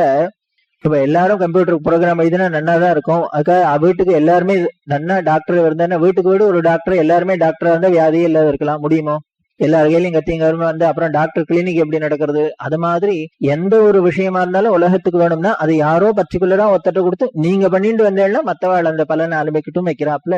அப்பேற்பட்ட இந்த வேதத்தையும் எல்லாரையும் விட்டு கத்துன்னு சொல்லாத, யாரோ சில பேர் நீங்க வச்சுருக்கோ, நீங்க இப்படி சொல்றது எல்லாருக்கும் பலனா வரப்போறது அப்படின்னு சொன்னா. இதெல்லாம் தான் இல்ல தத்துவமே வழிய. என்னமோ இவாள வசத்தி அவாள மட்டும் இவாப்படாத, அங்க பேச்சே படாது, அதுல ஆர்கியவே பண்ணப்படாது. ஏன் ஸ்திரீகள் சொன்னா என்ன, ஓம்காரம் சொன்னா என்ன, அது இருக்கிறதுலயே மந்திரங்களுக்கு அத்தனைக்கும் இந்த ஒலியிலேயே ஆதி ஒலி என்னன்னா, எதுல இந்த மத்த ஒலிகள்லாம் வெளிப்பட்டதுன்னா இந்த ஓம்காரம்ங்கிற ஒலியில. இந்த ஓம்காரம்ங்கிறது நாபின்னு சொல்லக்கூடிய இந்த மூலாதாரத்திலேந்து அதை எழுப்பிண்டு வரணும். இந்த ஓம்காரத்தை ரொம்ப ஜாகிரதையா ஹேண்டில் பண்ண சொல்லி இருக்கு. இதுல விசேஷம் என்னன்னா, சன்னியாசிகளுக்கு இந்த ஓம்காரம்ங்கிற இந்த பிரணவத்தை தவிர வேற மந்திரமே கிடையாது, வேற ஜபமே கிடையாது. இந்த பிரணவத்தை எவ்வளவுக்கு எவ்வளவு ஆவர்த்தி பண்றாலோ அத்தனைக்கு எத்தனை தபோபலம் ஜாஸ்தி ஆகும். ஆனா அப்பேற்பட்ட இதை கூட இந்த சன்னியாசிகள் தான் அப்படி ஓம்காரத்தை நிறைய சொல்லாம வழி கிரகஸ்தன் கூட சொல்லப்படாதுன்னு சொல்றது. நீ ஏதான மந்திரத்துக்கு முன்னால பின்னால சேர்த்து வேணா ஓம உபயோகிக்கலாமே வழிய மற்றபடி சொல்லப்படாதுன்னு. ஸ்திரீகளுக்கு ஏன் அந்த பிரணவம் வேண்டாம் அப்படின்னு சொல்றதுன்னா, இந்த மூலாதாரத்திலேருந்து அது எழும்பி சொல்ல வேண்டியிருக்கிறதுனால அது உள்ளுக்குள்ள அந்த மாறுதல்னால என்ன ஆகுதுன்னா, இவாளுக்கு முதல்ல அஃபெக்ட் ஆகுது இந்த கர்ப்பப்பை தான் அஃபெக்ட் ஆகுது. ஸ்திரீகளை பகவான் படைச்சிருக்கிறதே இந்த கர்ப்பப்பைக்கு விசேஷத்துக்காக தான் படைச்சிருக்கு. ஏன்னா இவாளாலதான் உலகமே சிருஷ்டி நடந்துட்டு இருக்கு. உலகத்துல பொம்மநாட்டிகளே இல்லைன்னா என்ன ஆயிருக்கும் நினைச்சு பாருங்க. ஒண்ணு வேண்டாம், ஒரு பொம்மநாட்டிக்கு குழந்தை பிறக்கலைன்னா உலகம் எவ்வளவு தவிக்கிறது, எத்தனை கோயில் போறா, எத்தனை டாக்டர்கிட்ட போறா, என்னெல்லாம் பண்றா. அப்படின்னா அவ்வளவு முக்கியமானது. அப்பேற்பட்ட அந்த ஒரு சிருஷ்டிய பண்ணி உலகத்துல நல்ல பிரஜைகளை கொடுக்கறதுனால்தான் என்ன அழகா நம்ம சம்பிரதாயங்கள்லாம் பண்ணிக்கணும். ஒவ்வொன்றையும் எடுத்து பார்த்தோம்னா இதோட அர்த்தம் புரியும். நமஸ்காரம் பண்றதை கூட ஆம்பளையா இருந்தா சாஷ்டாங்கமா தடையன்னு கீழே விழுங்கிறது. பொம்மநாட்டிகளுக்கு இந்த கர்ப்பப்பையை தாங்கி இருக்க இந்த வயரும் இந்த குழந்தைகள் ஆகாரம் பண்ற இந்த பால் குடிக்கிற இந்த ஸ்தனமும் கீழே படப்படாது. அவ்வளவு தாய்மைக்கு மதிப்பு கொடுக்கறது. அது ரெண்டும் கீழே கூட படப்படாதுன்னு சாஸ்திரம் எதிர்பார்க்கறது, வேதம் எதிர்பார்க்கறது. இது மாதிரி சம்பிரதாயங்கள்லாம் சொல்லி இருக்கு. இதெல்லாம் தான் பெரியவா பேச ஆரம்பிச்சா ஆச்சரியமா இருக்கும். இப்படி எல்லா விஷயத்தையும் எடுத்து சொல்வா. அதுக்கு மூல காரணமா இருக்கிற அந்த வேதம்.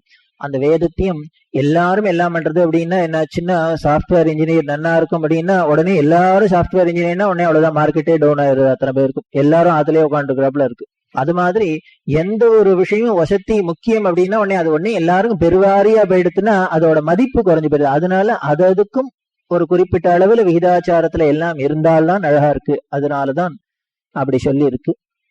அதுல இந்த வேதம் ரொம்ப முக்கியமா இருக்கிறதுனால இந்த வேதத்தை ரட்சிச்சால்தான் வேதாகிலோ தர்ம மூலம் அப்படின்னு அனைத்து அரண்களுக்கும் தர்மமா இருக்கிற வேறா இருக்கிற அந்த வேதத்தை ரட்சிச்சா உலகத்துல மத்த உள்ள அறங்கள் அத்தனையும் தானே காப்பாற்றப்படுறது. இந்த வேதத்தோட பெருமை என்னன்னா, இந்த வேதத்தை பழிச்சு வேதத்துக்கு விரோதமா போன மதங்கள்லாம் கூட தாங்கள் சொன்ன உபதேசத்துக்கு புஸ்தகத்துக்குலாம் அந்தந்த மதத்து வேதமா சொல்றது வேதத்தோட பெருமை. இந்த பேர் தான் அதுக்கும் வைக்கிறா. இந்த மதத்து வேதம், இந்த மதத்து வேதம், இந்த மதத்து வேதம்னு சொல்றது வேதத்தோட பெருமையா இருக்கு. வேற பேர் வைக்கப்படாதோ? இஸ்லாமிய வேதம், கிறிஸ்தவ வேதம், ஏன் வேதம்னு சொல்லணும்? இது வேதத்தை வசவாதானே நீங்களாம், வேண்டாமே. பேர் வேற கிடைக்கல, இதை விட உயர்ந்த பேர் இதை விட பெருமையா கிடைக்கல. அதனால எதுவா இருந்தாலும் வேதத்தை வச்சாலும் வெய்யற புஸ்தகத்துக்கு பேரும் வேதம்னே வேறா இருக்கிறது தான் வேதத்தோட பெருமை. அப்படி இந்த வேதம் ஓதிண்டு இருக்கணும் அப்படிங்கறதுதான் முதல் உபதேசம். இந்த வேதம் ஓதுறதுனாலதான் அந்த வேதியர்களுக்கும் பெருமை. முன்னமே சொன்னாப்புல இந்த வேதம் இருக்கிறதுனால்தான் அவனுக்கு தனி பெருமை வருதை வழிய அதை எடுத்தாச்சுன்னா அவன்கிட்ட அதுக்கப்புறம் ஒண்ணும் இல்லை.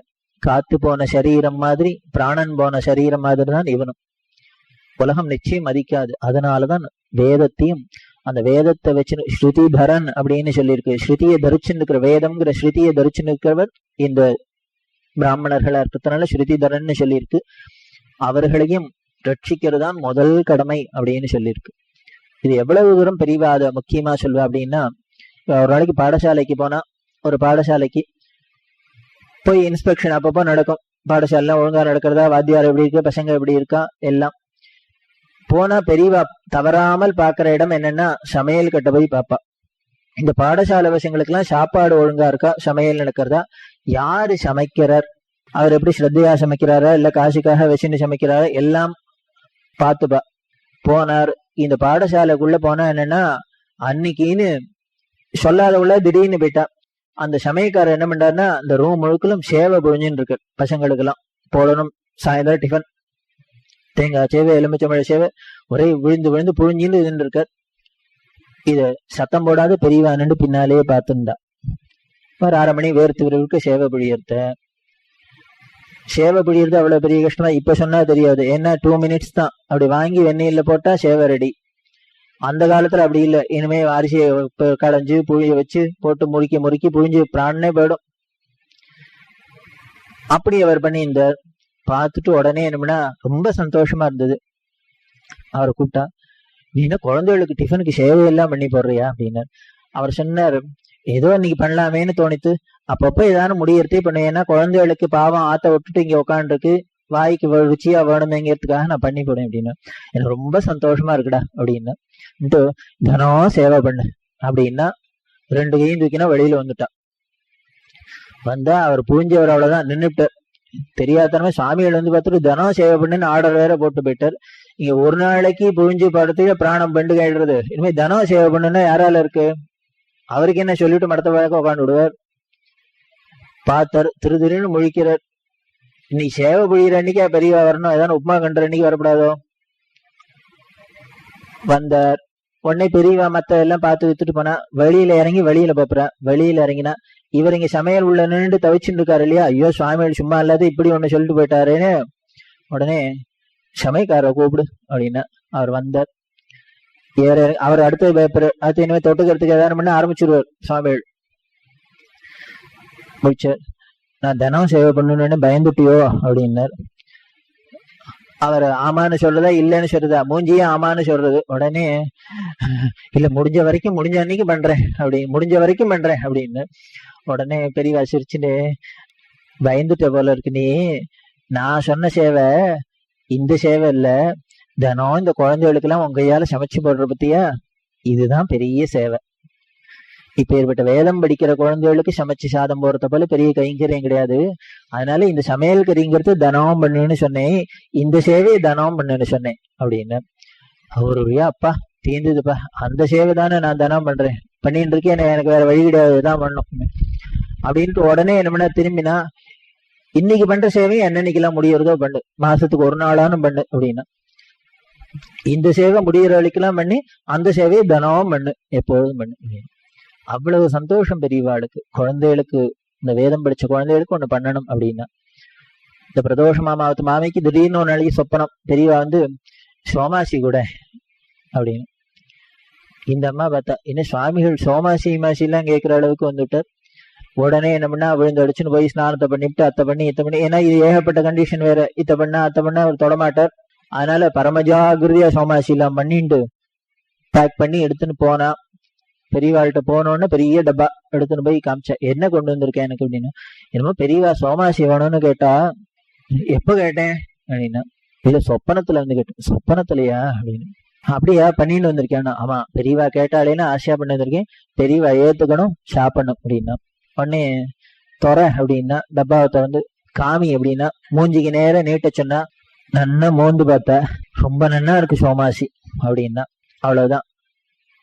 அடராமா, இதை மோந்து பாக்குறதுக்கு தான் இப்ப நான் 3 நாளா மெனக்கட்டு இவ்வளவு சோமாசி பண்ணது. உடனே என்ன பண்ணா, இதை அப்படியே எடுத்து நம்ம பத்திரமா பக்கத்துல பாடசாலை இருக்கு, அந்த குழந்தைகளுக்கு எல்லாம் கொண்டு ஆளுக்கு 2 உங்கையாலே கொடுத்துட்டு போ அப்படின்னு. உடனே இந்த அம்மா போனா அந்த குழந்தைகள் எல்லாம் கொடுத்து அந்த குழந்தைகள் சாப்பிட்ற சந்தோஷத்தை பார்த்தோன்னா எப்படி இந்த அம்மாக்குன்னா, பெரியவா சாப்பிட்றத விட சந்தோஷமா இருந்தது இந்த குழந்தைகள் சாப்பிடுறது. ஏன்னா பாடசாலையில படிக்கிற குழந்தைகள் என்ன சோமாசி ஈமாசி பாதுஷா எல்லாம் சாப்பிட்டு இருக்கா என்ன பார்த்தது ஒரே சந்தோஷம். இது எதுக்காக பெரியவா அப்படி பண்ணி சொப்பனத்துல வந்து கிட்ட வேற ஒண்ணும் இல்ல, அந்த பாடசாலை குழந்தைகள ஒரு குழந்தைக்கு ஆசை வந்துடுத்து திடீர்னு சோமாசி திங்கணும்னு. அது உடனே பிரபுவுக்கு பொறுக்கல்ல, உடனே தனக்கு வேணும்னு சோமாசி யாரையோ பண்ணி வர சொல்லி உடனே அந்த குழந்தைகளோட ஆசையை தீச்சு. அது மாதிரி எந்த ஒரு அந்த குழந்தைகள் ஆசைப்பட்டாலும் உடனே பூர்த்தி பண்ணி வச்சிருவா. ஒரு அம்மா வந்தா, அந்த அம்மா அப்பளாங்கரோட எல்லாம் விட்டு வியாபாரம் பண்றோம் பரம பக்த பெரியவாள்கிட்ட வந்தவ என்ன பண்ணா, வந்ததுல இருந்து ஒரு 1/2 மணியா பெரியவாள்கிட்ட இவ என்னமோ லிஸ்ட் போட்டுன்னு வந்திருக்கா, இன்னைக்கு ஏதோ ஒரு பெரிய சாமான் வாங்கிட்டு போயிருதுன்னு. இத்த வேணுங்கிறா அத்தை வேணுங்கிறா அது பண்ணு வரிசையா கேட்டா, பெரியவா ருத்ராட்சம் மாலை வேணும்னா விபூதி என்ன இல்லாம கேட்டா பெரியவா எடுத்து எடுத்து கொடுத்துட்டே இருந்தா. எனக்கு ஒரு வஸ்திரம் வேணும் பெரியவா கட்டிக்கிறாப்புல அப்படின்னா, பெரியவா சொன்னா நான் கட்டிக்கிறாப்புல உனக்கு எதுக்கு காஷாயம் அப்படின்னா. உடனே என்னம்னா யாரோ ஒருத்தர் காஷாயம் தோக்காத பெரியவா கட்டிக்கிறது 9 கஜம் தான், அதனால ஒரு வஸ்திரம் கொண்டு கொடுத்திருந்தார். உடனே அந்த வெள்ளை வஸ்திரத்தை இந்த உனக்குன்னு தான் வந்திருக்கு எடுத்துக்கோ அப்படின்னா. உடனே அமைச்சுன்னா அதை எப்படி எடுத்துக்கிறது, மடி செஞ்சு வேணும் எனக்கு அப்படின்னா. சரி அதையும் தரேன் எல்லாம் கொடுத்தா. கூட இருந்தவருக்கு பொறுமையே இல்லை, பாட்டி வந்த இதுலேருந்து போட்டு என்னமோ இவ்வளவு சாமான் வாங்கிட்டு போறா, ஒரு லாரி சாமான் தேத்திட்டா பாட்டி. அவர் கத்தினார், உனக்கு மடிதான் கொடுப்பேன், மடி செஞ்சுமா கூட பெரியவா கொடுக்கணும் உனக்கு, அது போய் வாங்கிக்க மாட்டேன் யார்ட்டையானோ அப்படின்னா. அதுக்கு நான் யாரடா போய் தேடுவேன் அப்படின்னா, அவர்கிட்டயே கொடுக்கணும். உடனே பெரியவா நினைச்சேன், அவளை ஏன்டா கோச்சுக்கிற கொடு அப்படின்னா. இப்படி எல்லாம் கொடுத்தாச்சு, எல்லாத்தையும் வாங்கிட்டு வந்தன்னு போன. திரும்பி வந்தா, ஒன்னு மறந்து போயிட்டேன் அப்படின்னா. கூட இருந்தவரு கோவம் வந்துருத்தோ, என்ன பாக்கி வச்சிருக்க லிஸ்ட்ல சொல்லு அப்படின்னு. உடனே சொன்ன, கோச்சுக்காதராப்பா, நான் ஒண்ணு இப்ப கேட்கறதுக்காக வரல அப்படின்னு. ஆமா நீ பின்ன அள்ளி கொடுக்கறதுக்கு வந்திருக்கு. உடனே என்ன பண்ணா, பெரியவா என்ன வேணும், அவளையும் கோச்சுக்கிறேன், இங்க வா, என்ன உனக்கு இன்னும் அப்படின்னா. ஒண்ணும் இல்ல, நானும் பிரபு கருணாமூர்த்தி நானும் வாய் போயாத கேட்டேன், எல்லாத்தையும் எனக்கு கொடுத்துட்டா பெரியவா. ஆனா இந்த பெரியவாளுக்கு நான் என்னத்த கொடுக்க போறேன், என்கிட்ட என்ன இருக்கு அப்படின்னா. சரி ஒண்ணும் இல்லையா, அது சொல்றதுக்காக வரணுமே, நான் போக வேண்டியதானே. உடனே அதனால குறையா இருந்தது, எனக்கும் ஏதாவது பெரியவாளுக்கு பண்ணணும்னு ஆசையா இருக்கு என்கிட்ட. உடனே இத்தனை கருடா அப்பெல்லாம் எல்லாத்தையும் எடுத்து வச்சா. ரொம்ப மடியா பண்ணினதுதான் பெரியவா தைரியமா சேர்த்துக்கலாம், பிக்ஷையில சேர்த்துக்கணும் முடியும். உனக்கு என்னப்போ இதெல்லாம் நான் இப்ப பிக்ஷையில பொறிச்சு போட்டு சாப்பிட்டு பார்க்கணும் அவ்வளவுதானே அப்படின்னா. ஐயோ அந்த பாக்கியம் கிடைக்குமா, பெரியவா சாப்பிடறத பாக்குறது கிடைச்சுன்னா ரொம்ப சந்தோஷம் அப்படின்னா. சீத்த இரு அதையும் பார்த்துக்கலாம் அப்படின்னா. இந்த அம்மாவுக்கு ஒரே குஷி, இன்னைக்கு பிக்ஷைக்கு நம்ம தான் போய் ஆபோஷனம் போட போறோம், பெரியவாளுக்கு அப்பளாங்கெல்லாம் பொறிச்சு போட போறோம். ஆச்சு, தன்னோட பிக்ஷா காலம் வந்தது. அந்த கழுவியை கூப்பிட வந்த, நீ இந்த அப்பளாங்கல் இடத்தெல்லாம் எடுத்துக்கோ, நீ என்ன பண்ணு, உடனே பழைய பாடசாலை ஒண்ணு சொன்ன, அந்த பாடசாலைக்கு போ, அந்த குழந்தைகள்லாம் இப்பதான் சாப்பிட போறது, நீனே போய் அடுப்பலடியில உட்காந்து எண்ணெயை வச்சு பொங்கையால அப்பளாங்கல்லாத்த பொறிச்சு எல்லா குழந்தைகளும் போடு நிறையா, அது எல்லாம் சாப்பிடும் பாரு, நான் சாப்பிட்றத பார்த்தது அதான் அப்படின்னா. அந்த குழந்தைகள் சாப்பிட்டா நான் சாப்பிட்டாப்புல, அது சாப்பிட்டாலும் ஒண்ணுதான் நான் சாப்பிட்டாலும் ஒண்ணுதான், எல்லாத்தையும் கொண்டு அந்த குழந்தைகளுக்கு போடுவேன். எப்பேற்பட்ட பெரிய ஒரு கீதையில சொன்ன விஷயத்த எவ்வளவு அழகா அப்பளாங்குருடாத்துல இருந்து சுவாமிகள் சொல்றார். சுவாமி கீதையில அதானே சொல்றார், யாரு என்ன சாப்பிட்டான்னு, நான் வைஸ்வானரனா இருந்து நான் தான் எல்லாத்துக்குள்ளயும் வைஸ்வானரனா இருந்து ஏத்துக்கிறேன் அப்படின்னு சொல்றத பெரியவா படு சுலபமா அந்த குழந்தைகள் சாப்பிட்டா நான் சாப்பிடாதப்பலாம் அப்படின்னு. அதுதான் பெரியவாழ்ட்டு. அது மாதிரி அந்த வேதம் படிச்சவாளையும் வேதம் படிச்ச குழந்தைகளுக்கும் பண்றதுதான். இது எதுக்காக அப்படின்னா, அந்த குழந்தைகளுக்காக இல்ல, அந்தக்குள்ள இருக்கிற வேதத்துக்காக உள்ள பிரயத்தனால அதை வச்சுட்டு இருக்கிற மேலேயும் அப்படி பெரியவா காமிச்சா. இதுல நமக்கு என்ன சார் உபதேசம், நம்மளும் உடனே சோமாசி பண்ணி தொட்டுமா அப்பளாங்கருடா விட்டு கொடுக்கணுமா அப்படின்னா இல்ல. இதுல நமக்கு என்ன உபதேசம்னா, அவ பெரியவா அவள்கிட்ட காமிச்ச பிரியத்துல 1% ஆனும் நம்மளும் அவள்கிட்ட காமிக்கணும் அப்படின்னு. வேதம் படிச்சவாள்லாம் ஏதோ வேற ஒண்ணு படிக்கிறதுக்கு சீட்டு கிடைக்காத இதை படிச்சுட்டான்னு அர்த்தம் இல்லை. இந்த வேதத்துல படிக்கிறதுக்கு பிராப்தம் இல்லாதவனுக்கு தான் மத்த படிப்பு கிடைக்குமே வழிய அப்படி தெரிஞ்சுக்கணும். கிடைச்சிடுமா என்ன, வாயில வந்துருமா ஒரு வார்த்தை, வேதம் உள்ள நுழைஞ்சிருவா. ஏற்பட்ட பெரிய பிரம்ம வித்தன்னா மத்ததெல்லாம் வேற வித்தன்னே சொல்லலை, இதை ஒண்ணுத்தானே வித்தன்னே சொல்லி பிரம்ம வித்தன்னு சொல்லியிருக்கு. அதனால அப்பேற்பட்ட வேதம் படிச்சவாள நாமளும் மரியாதையா நடத்தணும். எவ்வளவுக்கு அளவாள்கிட்ட பக்தி ஸ்ரத்த பிரியத்தை காமிக்க முடியுமோ காமிக்கணும் அப்படிங்கறதுதான் பெரியவாளுக்கு உபதேசம். அத ஒரு அலட்சியமா எடுத்துக்க கூடாது. கல்யாணத்துல இந்த வேத காரியத்துக்கு தான் முக்கிய பிரமாணம், முதல் ஸ்தானம் கொடுக்கணும். ஆனா நம்ம என்ன பண்றோம், இப்ப அதுக்குதான் கடைசி ஸ்தானம். எல்லாத்தையும் பண்ணிவிட்டு மாப்பிள்ளையே பிறந்திருக்கானா இல்லைன்னு தெரியல, முதல்ல அதுக்குள்ளேயே கல்யாணத்தை சத்திரத்தை புக் பண்ணி அரிசிக்கு சொல்லி மவுண்ட் பேட் எல்லாம் ரெடி ஆயிடுறது.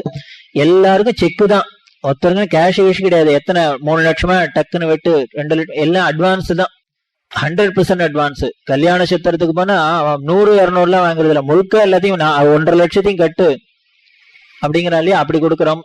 ஆனா எல்லாத்தையும் முடிச்சுட்டு வைதிக காரியத்துக்கு ஒருத்த மட்டும் சாட்சியில கூப்பிட்டு, சாட்சியில எவ்வளவு செலவாகும் அப்படின்னா அவர் பாவம் ஒரு 15,000 கொடுத்துருங்கோ எல்லாம் பண்ணி பண்ண அப்படின்னா, ஐயோ அவ்வளவா அப்படிங்க உள்ளேந்து மாமி, எங்க அப்பா 1000 ரூபாய்க்கு பண்ணினார் என் கல்யாணத்தும் போது அப்படின்னு. உங்க அப்பா 1000 ரூபாய் பண்ணினார், உங்க அப்பா செலவழிக்கிறப்பல நீ இப்போ பொண்ணுக்கு செலவழிக்கிற இல்லையே. ஏன் அது நமக்கு கண்ணை கறிக்கிறதுனா, இது ஏதோ வேண்டாத கடைசி ஒரு இட்டமா வச்சுருக்கோம். அதனால மற்றவர்கள்ட்ட யார்ட்டையும் பார்கெயின் பண்ணுமா, பூக்காரன்ட்ட பண்றோமா, வீடியோ காரன்ட்ட பண்ணுமா, சத்திரக்காரன்ட்ட பண்றோமா, சமையல்காரன்ட்ட பண்ணுமா, யார்கிட்ட பண்றோம் பார்கெயின் பண்றது இல்ல. ஏன் இங்க வந்தோன்னு மட்டும் அப்படின்னா, இது ஏதோ இதை விடவும் முடியல, ஆனா இதனமோ அனாவசியமா தெரியுது, இதுக்கு செலவழிக்கத்தை கதைக்கிறதுனால அப்படி தெரியுது. அதுக்குன்னு அள்ளி விடணும். எத்தனை 10,000 கேட்கறால, 1 லட்சம் நான் பிராமணாளுக்கு பவுனா கொடுக்குறேன், வெள்ளியா அள்ளி விடணுமே. விட்டான்னா அப்படி ஸ்ரேயஸ் குழந்தைகளுக்கு அதுன்னா பெரிய ஸ்ரேயஸ் கொடுக்க போறது அப்படின்னு அந்த முக்கியம் தெரிஞ்சுட்டோம். முக்கியத்துவம் தெரிஞ்சுட்டோம்னா நிச்சயம் நாமள செலவழிப்போம். அதுதான் பெரியவ ஆசைப்பட்டா அப்படி பண்ணணும் அப்படின்னு. ஆனா இப்படி நமக்கு தான் இப்படி உபதேசம் பண்ணினா, ஆனா அவளுக்கும் நிறையவே உபதேசம் பண்ணியிருக்கா, ரொம்ப ஸ்ட்ராங்கா பண்ணியிருக்கா. வைதிகாளுக்கெல்லாம் இப்படி கொடுக்குறாங்கிறதுக்காக சூறையாடப்படாதுங்கிறது பெரியவாளோடது. பிராமணனோட லட்சணம் என்னமிக தரித்திரம் தான் பிராமணனுக்கு லட்சணம். நம்ம சாஸ்திரத்துல என்ன அழகா சொல்றது, தானம் வாங்கறதுக்கு உலகத்துல வேதமே அப்ரூவ் பண்ணின பிச்சைக்காரன் யாருன்னா பிராமணன் தான். பிராமணன் ஒருத்தன் யார்கிட்ட போய் தேகின்னு கட்டு வாங்கிக்கலாம் அப்படின்னு சாஸ்திரம் சொல்றது. பிராமணன் ஒருத்தன் தான் தானம் வாங்கிக்கிறதுக்கு உண்டான ரைட்டு உடையவன். வேற யாருக்கும் பிச்சை போட, பிராமணன் தான் தூக்கி பிச்சை போடலாம், பிச்சைக்காரன்னா அவன் தான் அபிஷியல் சொல்லி இருக்கு. ஆனா இப்படி எல்லாத்தையும் தானம் வாங்கிக்கோன்னு சொன்ன சாஸ்திரம் என்ன பண்றது, வேதம் என்ன பண்ணிட்டுன்னா, இப்படி இவனை ஃப்ரீ லைசன்ஸ் கொடுத்து விட்டாக்கா அவ்வளவுதான், இவன் தானம் பைய மாட்டின்னு கிளம்பிடும். அவாத்துக்கு போய் கொடுங்க, இவாத்துக்கு போய் தோணும், மூட்டையே வீட்டுல கொண்டு சேர்த்துரும். அதனால என்ன சொல்லிட்டு, நீ தான் தானம் வாங்கிக்கலாம், ஆனா தானம் வாங்கறதே என்ன பண்ண, தானம் கொடுக்கறவன 2 கையாலையும் அள்ளி கொடுன்னுது. அதே சமயம் தானம் வாங்கிக்கிறவன் என்ன சொல்லிட்டுன்னா, ஒத்த கையால வாங்குன்னுது. இப்படி வலது கையால உள்ளங்கையால தான் வாங்கலாம், அதுக்கு மேல ஒரு துளி வாங்கினாலும் மகாதோஷம் உண்டு. உடனே அடுத்த சொன்ன தானம் பண்றாருன்னு மாமா பண்றாருன்னு மடியை நட்டப்படாது. கன்னியாதானம் பண்றதே குழந்தைகள்லாம் முக்கியம் கவனிக்க வேண்டியது. கன்னியாதானம் பண்றதே வாத்தியார் சொல்லுவார். பையங்கள்லாம் என்ன பண்ணுவா, புதுசா புடிச்ச பொண்ணா அதனால என்னன்னா 2 கையும் நட்டுவோம், வாங்கன்னு. அதனால ஒத்த கையால வாங்கணும். எந்த பிராமணன் எந்த தானம் வாங்கினாலும் ஒத்த கையால வாங்கலாம், அவ்வளவுதான். அந்த ஒரு உள்ளங்கைக்குள்ள என்ன கிடைக்கிறதோ அதுதான் இவனுக்கு ஜீவனத்துக்கு அப்படின்னு சொல்றது. ரொம்ப அழகாதான் சொல்லியிருக்கு. அதனால இவன் உடனே நமக்கு தான் வாங்கலாங்கிறதுக்காக பேராசை பிடிச்சுன்னு இவன் உடையடியா சேர்க்க வேண்டாம் அப்படிங்கிறதுக்காக சொல்லியிருக்கு. அதனால இது மாதிரி அவளுக்கும் ரொம்ப பெரியவா உபதேசம் பண்ணியிருக்கா. நீங்கெல்லாம் எல்லாரும் நன்னா தட்சிணை தான் கொடுக்குறா, அது அவசியம். இப்ப பாராட்டி பெரியவா ஒரு நாளைக்கு ரொம்ப சந்தோஷமா சொன்னா, இப்போ வைதிகாளுக்கெல்லாம் மாசம் 4,000 ரூபாய் வருது அப்படின்னா, எப்போ அவ சொல்றதே மாசம் 4,000ங்கிறது சாஃப்ட்வேர் இன்ஜினியர் கூட கிடையாது 4,000 ரூபாய் சம்பளம். அந்த காலத்துல அவளுக்கு 4,000 ரூபாய் வந்திருந்தது. அவள்கிட்ட இப்ப ஒத்துரானும் வண்டி இல்லாதவாள், பைக் இல்லாத சாட்சியிலே கிடையாது தெரியுமோ அப்படின்னா. அப்புறம் இப்ப பாக்கல, அவ செல்போனோட பார்த்துருந்தா ரொம்ப சந்தோஷப்பட்டிருப்பா. மந்திரம் நடந்துட்டே இருக்கு, ஹோமம் நடக்கிறதுக்கே 7 இடத்துக்கு அவர் இதுலயே செல்லுலயே இன்ஸ்ட்ரக்ஷன் கொடுக்குறாரு. அவாத்துல தர்பை எடுத்துக்க வைங்கோ, வடக்க வைங்கோ. ஆனாலும் எல்லாரும் கொடுக்குறவா எல்லாரும் நிறைய தான் கொடுக்குறா, ரொம்ப சொல்லவே கூடாது. யாரா இருந்தாலும் பெரியவா இது எதுக்காக நீங்க அப்பயும் முதல்ல சொன்ன வைதிகாளுக்கு செலவழிக்கிறது கணக்கு பாக்குறா அப்படின்னா, அந்த காலத்துல கணக்கு பார்த்துண்டா. பெரியவா உபதேசம் என்ற காலத்துல கணக்கா இருந்தது, அதனால சொன்னா. ஆனா அவ சொன்ன முகூர்த்தமோ என்னமோ தெரியல, எல்லாரும் அள்ளி விடுறா. ஆனா அவ என்ன பண்றா, அடுத்த கல்யாணம் ஆன 3வது 2வது நிமிஷத்துல இவெல்லாம் அங்க பறந்து போயிடுறான். கல்யாணமா அவ்வளவுதான், தாலி கட்டுறது இன்னும் ஒரு பொரியதுக்கு அடுப்புல போடுறார், அவ்வளவுதான் ஒடிய போயிடுறார். அதனால அதுவும் பிராதுங்கிறது. அவளுக்கு எதோக்தமா என்னென்ன பண்ணணுமோ பண்ணி சொல்லணும். நம்ம தான் அவளுக்கு புரியாது சொல்லலைனாலும் இதோட மகத்துவத்தை சொல்லி, இதனால இல்ல பலன் இருக்கு, இதனால இல்ல பலன் இருக்கு, அதனால நீங்க அவசியம் குழந்தைகளுக்கு பண்ணித்தான். நான் சொன்னா யாரு கிரஸ்தா கேட்க மாட்டேன்னு சொல்லுவா. ஏன்னா எல்லாருக்கும் எந்த அப்பா அம்மாக்குன்னு தன் குழந்தைகள் நன்னா இருக்கணும், அதுக்கு இன்னும் என்னென்ன பண்ணணுங்கிறதானே இவாளோட ஆசை. அது தெரியாதனால தானே உங்களை கூப்பிட்டு ஆச்சாரியன்னு வச்சுன்னு குருன்னு வச்சுன்னு இத்தனையும் கேட்டுருக்கா. அது சொல்ல வேண்டியது கடமை உங்களுதுன்னா. சொல்லலைன்னா மகா தோஷத்துக்கு நீங்கன்னா ஆளானே. நாளைக்கு அந்த குழந்தைகளுக்கு ஏதானே ஒண்ணு சரியா இல்லைன்னா அதுக்கு பொறுப்பு நீங்கன்னா இருக்கணும். அந்த ஒரு பாவம் வரணும். நம்ம குழந்தைகளுக்கு நடந்தா எப்படி நடக்கும் அப்படிங்கிற ஒரு சின்சியரா அவாளும் பண்ணி வைக்கணும். அப்படி அதெல்லாம் இந்த வேதத்துக்காக பண்ணின உபதேசம். அதே மாதிரி சாஸ்திரங்கள்ல சொன்னதெல்லாம் ஒரு நமக்கு ஒரு நல்ல ஞானம் வரணும், ஒரு தெளிவு வரணும்ங்கிறதுக்காக தான் இத்தனையும் சொல்லியிருக்கு. எதுக்கு காலம்பரை எந்தனா பல் தேய்க்கிறதுலேருந்து ஆரம்பிச்சு இப்படிதான் குளிக்கணும், அப்படிதான் குளிக்கணும், இதுலதான் குளிக்கணும், அதுலதான் குளிக்கணும், இத்தை சாப்பிடப்படாது, அத்தை சாப்பிடாது, இத்த பண்ண, எதுக்கு நொச்ச நொச்சுன்னு இத்தனை சொல்லிகிட்டே இருக்கணும் அப்படின்னா ரிஷிகளுக்கு எல்லாம் வேற வேலை இல்லையா, ஏன் சொன்னா அப்படின்னா இப்படி ஒரு கண்ட்ரோல் பண்ணி வச்சாதான் இத்தனை முடியறது. ஒரு ஆபீஸ்னு இருந்தா இந்த டயத்துலதான் லஞ்சு சாப்பிடலாம், இந்த டயத்துலதான் டீ சாப்பிடலாம், இந்த டயத்துலதான் வெளியில போகலாம், இத்தனை நாள் தான் லீவ் எடுக்கலாம், சட்டம் திட்டம் இருக்கு இல்லையா. இது எல்லாருக்கும் விட்டா உங்க இஷ்டத்துக்கு வாங்க, உங்க இஷ்டத்துக்கு பண்ணுங்க, என்ன வேணா பண்ணலாம், எந்த ஆபீஸ் ஒரு ஆபீஸும் நடக்காது, அவ்வளவுதான். அதனால ஒரு ரெகுலரா ஒரு அழகா சிஸ்டமேட்டிக்கா வரணுங்கிறதுக்காக இந்த சட்டம். அது மாதிரிதான் சாஸ்திராயச்ச சுகாயச்ச, அவ்வளவுதான். அதுக்காக சொல்லியிருக்கு. இந்த மாதிரி கண்ட்ரோல்லாம் வேற எந்த ஜீவராசிகளுக்கான உண்டோ? மனுஷனுக்கு ஒருத்தனுக்கு தான் உண்டு. காலம்பரி ஏந்துன்னு பல் தேய்ச்சிட்டு தான் காப்பி குடிக்கணும்னு, சாப்பிடணும், டிஃபன் சாப்பிடணும்னு எதனா ஆடுக்கு உண்டா, மாடுக்கு உண்டா, காக்காய்க்கு உண்டா, குருவிக்கு உண்டா? ஒண்ணும் கிடையாது, மனுஷனுக்கு மட்டும்தான். அப்புறம் இன்னொன்னு நினைச்சிருக்கோம், இந்த சாஸ்திரத்துல சொன்னதெல்லாம் யாரோ ஒரு குறிப்பிட்ட வர்க்கத்துக்கு மட்டும்தான் அப்படின்னு நினைச்சிருக்கோம். அதுதான் இல்ல. அதுல தர்மத்துல சாமானிய தர்மம் அப்படிங்கிறது எல்லாருக்குமே, மனுஷனா பிறந்த அத்தனை பேருக்கும். கிரகண காலத்துல சாப்பாடப்படாது அப்படின்னா உடனே நம்ம ஆர்கியூ பண்றோம் குழந்தை எல்லாம். அதனால நம்ம இந்தியாவில நமக்கு மட்டும்தான் சொல்லியிருக்கு. நியூயார்க்ல சாப்பிட்றான், அவளுக்கு எல்லாம் என்ன ஆறுது அப்படின்னா, ஏன் இதான சாஸ்திரத்துல சொல்லியிருக்கா? இதான மெட்ராஸ்ல இருக்கிறவாள்ல மட்டும் கிரகண காலத்துல சாப்பிடப்படாது அப்படின்னு சொல்லியிருக்கா என்ன? எவன் வாயிருந்து கையிருந்து சாப்பிட்றானோ அத்தனை பேரும் சாப்பிடப்படாதுன்னு தான் சொல்லியிருக்கு. அவனுக்கு தெரியல, கேட்கல, உனக்கு சொல்லியிருக்கு, கேட்டிருக்கு, அவ்வளவுதான். போய் சொல்ல, அங்க போய் சொல்லி சாப்பிடப்படாதுன்னு சொல்லி அவள் தெரிஞ்சுக்கிட்டோம். அதனால இது ஏதோ அவளுக்கு சொல்லல, நமக்கு சொல்றதா இல்ல, இது மனுஷாளுக்கு அத்தனை பேருக்கும் சொல்லியிருக்கு. காலம்பரை எழுந்துனா பல்ல தேய்க்கணும், குளிக்கணும், நீட்டா இருக்கணும். மடின்னா என்ன, வேற ஒண்ணும் இல்ல, அன்னைக்கு துவைச்ச ட்ரெஸ்ஸை கட்டிக்கணும்தான் இதோட தாத்பரியம். அவுத்த வச்சுட்டு இந்த வேர்வையோட அதுக்கப்புறம் இன்ஃபெக்ஷன் ஆயிடுத்து டாக்டர்கிட்ட போகக்கூடாது. அதுக்காக தான் மடின்னு சொல்லி இருக்க வழிய, இப்படி ஒவ்வொரு விஷயத்திலும் சாஸ்திரங்கள்ல சொன்னதெல்லாம் ஒரு பெரிய சாஸ்திரப்படி என்னன்னா எவ்வளவு ஹைஜீனி தெரியுமா? ரொம்ப கச்சிதமா இருக்கும், கட்டுத்தட்ட அவ்வளவு அழகா இருக்கும். ஏன் நம்ம யோஜனை பண்ணி பார்க்கணுமே, 100 வருஷத்துக்கு முன்னால நம்ம கொள்ளு தாத்தாலாம் எவ்வளவு ஆரோக்கியமா இருந்தா. 100 வருஷத்துக்கு 100 வயசுலயும் முறுக்கு சீடை துணிண்டு, கண்ணாடி போட்டுக்காத, டான்னு நடந்துண்டு, நன்னா காதுகள் இத்தனை பண்ணாலே. இப்ப 3 வயசுக்கே கண்ணாடி அப்படின்னா அது காரணம் என்ன அப்படின்னா, அந்த சாஸ்திரத்துல அனுஷ்டானம் பண்ணின்றதுனால அவ்வளவு ஆரோக்கியமா இருந்தது, ஹெல்த்தியா இருந்தது. அதுதான் காரணம். அதுதான் சாஸ்திரத்துல, இந்த சாஸ்திரங்களை சொன்னது எல்லாமே ரொம்ப முக்கியமானது. அதுல ஒரு அம்சத்தை கூட பெரியவா விடமாட்டா. என்ன பண்ணார், அப்ப முதலமைச்சர் அந்த எம்ஜிஆர் அமெரிக்கால போய் ஆபரேஷன் ஆகி அவர் பெரிய கண்டத்திலையும் தப்பிச்சு வந்தோன்னு பெரியவாளை முதல்ல தரிசனம் பண்ண. பெரியவாளோட அனுகிரகத்தினாலதான் நான் உயிர் பழைச்சிருக்கேன். அவன் பெரியவாள்கிட்ட தான் பெரியவாளுக்கு ஏதானு கைங்கரியம் பண்ணணும் அப்படின்னு ஆசைப்பட்டு, நான் பெரியவாளுக்கு ஏதானும் திருப்பி கைமாறு பண்ணணும்னு ஆசையா இருக்கு, எனக்கு அனுகிரகம் பண்ணும், நான் என்ன பண்ணும் அப்படின்னு. பெரியவா சொன்னா, எனக்கு என்ன பண்ணும், நீ ஜனங்களுக்கு எல்லாம் நல்லது பண்ண, அது எனக்கு பண்றதா, அதுவே போறோம். இல்ல ஏதானு சொல்லணும். அவர் திருப்திக்கு இந்த காஞ்சியோட மகாத்மியத்தை சொல்லி, காஞ்சிபுரத்துல வார தீர்த்தம்னு இருக்கு. எல்லா ஊர்லயும் ஒரு க்ஷேத்திரத்துக்கு போனா ஏதோ ஒரு குளம், ஏதோ ஒரு நதி, இதெல்லாம் தான் தீர்த்தமா இருக்கும். அந்த ஒரு சுவாமி, ஒரு கோவில், 2 கோவில் இதான் இருக்கும். ஆனா இந்த காஞ்சிபுரத்துல மட்டும் மோட்சபுரியில 7 நாளைக்கும் 7 தீர்த்தம் விசேஷம், 7 சுவாமி. அதுல ஞாயிற்றுக்கிழமையில பானுவாரம் அப்படிங்கிற பானுவார தீர்த்தம்னு கச்சபேஸ்வரர் கோவில்னு இருக்கு. அந்த இடத்துல போய் அந்த குளத்துல ஸ்நானம் பண்ணி அங்க உள்ள இஷ்ட சித்தீஸ்வரர் அப்படின்னு பேரு. சுக்ரனுக்கு சுவாமி மிருத சஞ்சீவினிங்கிற மந்திரத்தை உபதேசம் பண்ணின ஸ்தலம், இடம் அது. அதனால அங்க போய் அந்த சுவாமியை தரிசனம் பண்ணும் அப்படின்னு. சோமவார தீர்த்தம்னு ஏகாம்பரேஸ்வர கோயில குளம், அதுல ஸ்நானம் பண்ணி ஏகாம்பரேஸ்வர தரிசனம் பண்ணும். மங்களவாரம்ங்கிற செவ்வாய்க்கிழமையில மடத்துக்கு எய்த்தாப்புல ஒரு பெரிய ஆஞ்சநேயர் இருக்கு. அந்த ஆஞ்சநேயருக்கு பின்னால ஒரு குளம் இருக்கு. அந்த குளத்துல ஸ்நானம் பண்ணி அங்க மங்களேஸ்வரன் சுவாமி அவரை தரிசனம் பண்ணும். புதன்கிழமை அன்னைக்கு காளிகாமேடுன்னு இருக்கு சின்ன காஞ்சிபுரத்துக்கு பக்கத்துல. அத அங்க இருக்கிற சுவாமி அந்த புதவார தீர்த்தத்துல பண்ணி அங்க சுவாமி பேரு சத்தியவிரதேஸ்வரர் அப்படின்னு பேரு. காஞ்சிபுரத்துக்கு பேரு சத்தியவிரத கஷேத்திரம்னு பேரு. அங்க உள்ளவெல்லாம் அவளுக்கு என்ன விரதம்னா சத்தியம் பேசுறதுதான் விரதமா வச்சிருந்தவா. இன்னும் நீதி சாஸ்திரங்கள்லாம் சொல்றது, ராஜா ஏதான தப்பு நடந்து விசாரணை பண்ணினா இந்த காஞ்சிபுரத்துல இருக்கிறவாளை விசாரிச்சுட்டான்னா அதுக்கப்புறம் வேற ஒருத்தனை விசாரிக்க கூடாதுன்னு சொல்றது. ஏன்னா இவ பொய்யே சொல்ல தெரியாது, சத்தியத்தை விரதமா அப்படிவா. காஞ்சிபுரத்துக்காரனை விசாரத்துக்கு அப்புறம் அடுத்த என்கொயரி கூடாதுன்னு சொல்றது.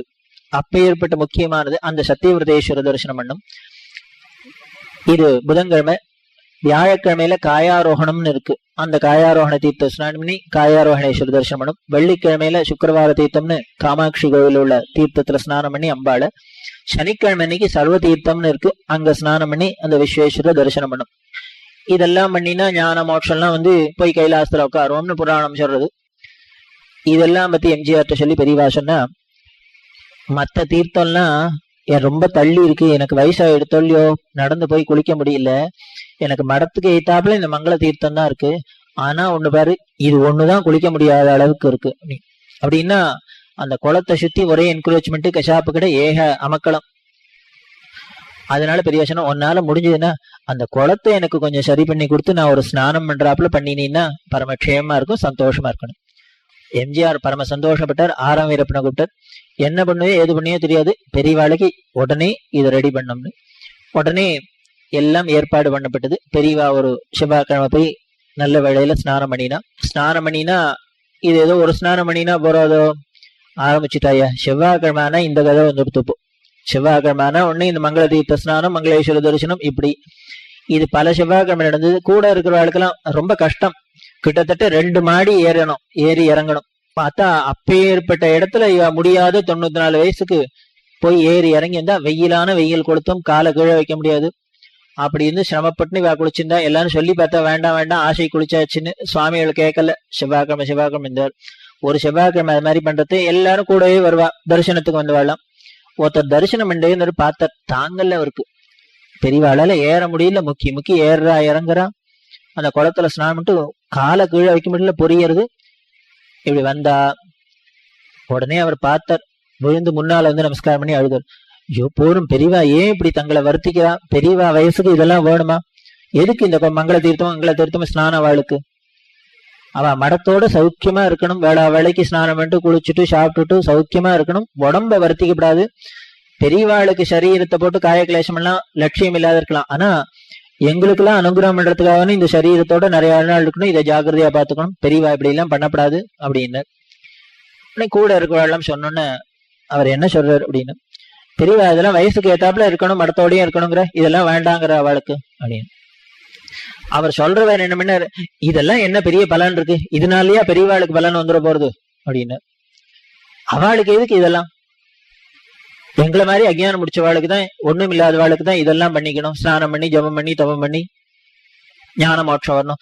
அவளே ஈஸ்வரன், சாட்சாத் ஈஸ்வரன், அவளுக்கு இதெல்லாம் வேண்டாம் அப்படின்னு சொன்ன. அவர் அப்படியா சொல்றார் அப்படின்னு. ஆமா அப்படின்னு. அவர்கிட்ட சொல்லு, இது மாதிரி இந்த தீர்த்த ஸ்நானம், விரதம், உபவாசம், ஜபம், பூஜை, தப்பம் ஒண்ணும் வேண்டாம். எப்ப தெரியுமா அப்படின்னா, 3 ஸ்திதி வந்துடுத்துனா இதை எல்லாத்தையும் விட்டுடலாம். 1, டான்னு 12 மணி ஆனா வயிறு பசிக்கப்படாது. ரோட்ல நடந்து போறோம், அப்படி நடந்து போறது கல்லோ முள்ளோ கண்ணாடியோ ஏதானு குத்திட்டுன்னா அப்ப அப்படின்னு வலியோட காலை தூக்கப்படாது. 3வது, நம்மள யாரான்னு வெஷாக்க மனசு வாடாத்தோ இல்ல முகம் கூட வாடப்படாது. இந்த 3 ஸ்திதி வந்தவனுக்கு தான் இந்த கர்மானுஷ்டானங்கள்லாம் தேவையில்லை, ஒண்ணும் வேண்டாம். அவர்கிட்ட சொல்லு, எனக்கு இன்னும் அந்த ஸ்திதி வரலன்னு வச்சுக்க சொல்லு. யாருக்கெல்லாம் அந்த ஸ்திதி வந்துடுத்துன்னு நினைச்சிருக்கிறவளோ எல்லாரும் விட்டுருங்கோ, நீங்கெல்லாம் விட்டுருங்கோ, நான் முடிச்சிருக்கேன். இவர் கேட்டவர் ஏண்டா சொன்னு ஒவ்வொன்றும் ஆரம்பிச்சுட்டு. பெரியவா என்ன சொல்றா, டான்னு 12 மணி ஆனா சாப்பிடப்படாதுன்னு சொல்ல, பசிக்கப்படாதுன்னு சொன்னா. சாப்பிடாத யார் வேணா இருந்துடலாம் 4 மணி மட்டும், ஆனா பசிக்காத வயிறு இருக்குமா என்ன? வைரம் இப்படி 12 வேளா வேலைக்கு சோறு தங்க விடாத ஆபீஸ்ல இப்படி மேனேஜர் கழுத்துருக்காங்க சொல்றோமா இல்லையா? அப்படின்னா அப்படி பசிக்கவே கூடாதுன்னா யாரால முடியும்? ஜிதேந்திரியனாலதான் அப்படி முடியும். பசி தெரியாத, தாகம் தெரியாத பெரியவா என்ன அப்படி டான்னு இலைய போட்டு 12 மணிக்கு உட்காந்துவாளா?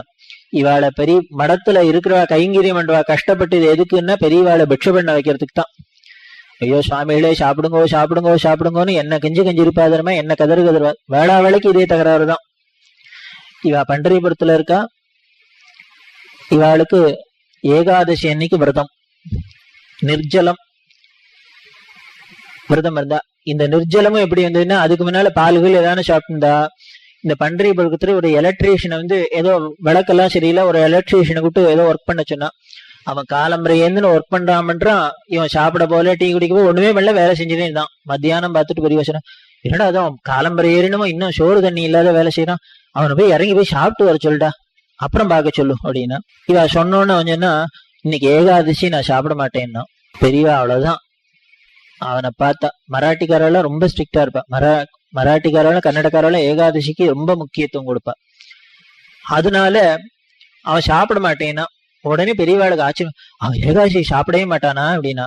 இல்லையா விரதம் சாப்பிட மாட்டான் அப்படின்னா. சரி சாப்பிட வேண்டாம், ஒரு டீயானும் குடிச்சிட்டு வர சொல்லு பாவம் அப்படின்னா. அவன் சொன்னா நான் தண்ணி கூட குடிக்க மாட்டோம் அப்படின்னா. அவ்வளவுதான் ஐயா, அன்னிலேருந்து இவ பாலை குடிக்கிறத விட்டா. அப்ப சொன்னா பெரியவா, என்னது ஒரு எலக்ட்ரீஷியன் டீ கூட குடிக்க மாட்டேன்னு ஏகாதசியில நிர்ஜலமா உபவாசம் இருக்கான், நான் ஒரு ஜெகத்குருன்னு இருந்துட்டு நான் பால் குடிக்கிறேனே. அவன்கிட்டேந்து எடுத்துனேன் உபதேசம். முன்னால மனிஷா பஞ்சகம் இருந்தா இல்லையா சுவாமி, காசியில பண்ணினது இங்க பண்டரிபுரத்துல. அதான் சொன்னேன், சங்கரருக்கு நடந்த அத்தனையுமே இந்த சங்கரருக்கும் உண்டு. அதனால அவன் எடுத்துனது உடனே எடுத்துட்டான். அதனால நிர்ஜலமா இருந்தா. இப்படி ஏகாதசிக்கு நிர்ஜலமாச்சு. மறுநாள் துவாதசி ஆச்சுன்னா நம்ம என்ன பண்றோம்? ஏகாதசிக்கு என்னன்னா இட்லி தோசை தின்னா கூட துவாதசிக்கு பாரணையில ரொம்ப அதுக்கு சாஸ்திரத்தோட பாரணை சொல்லி இருக்கு.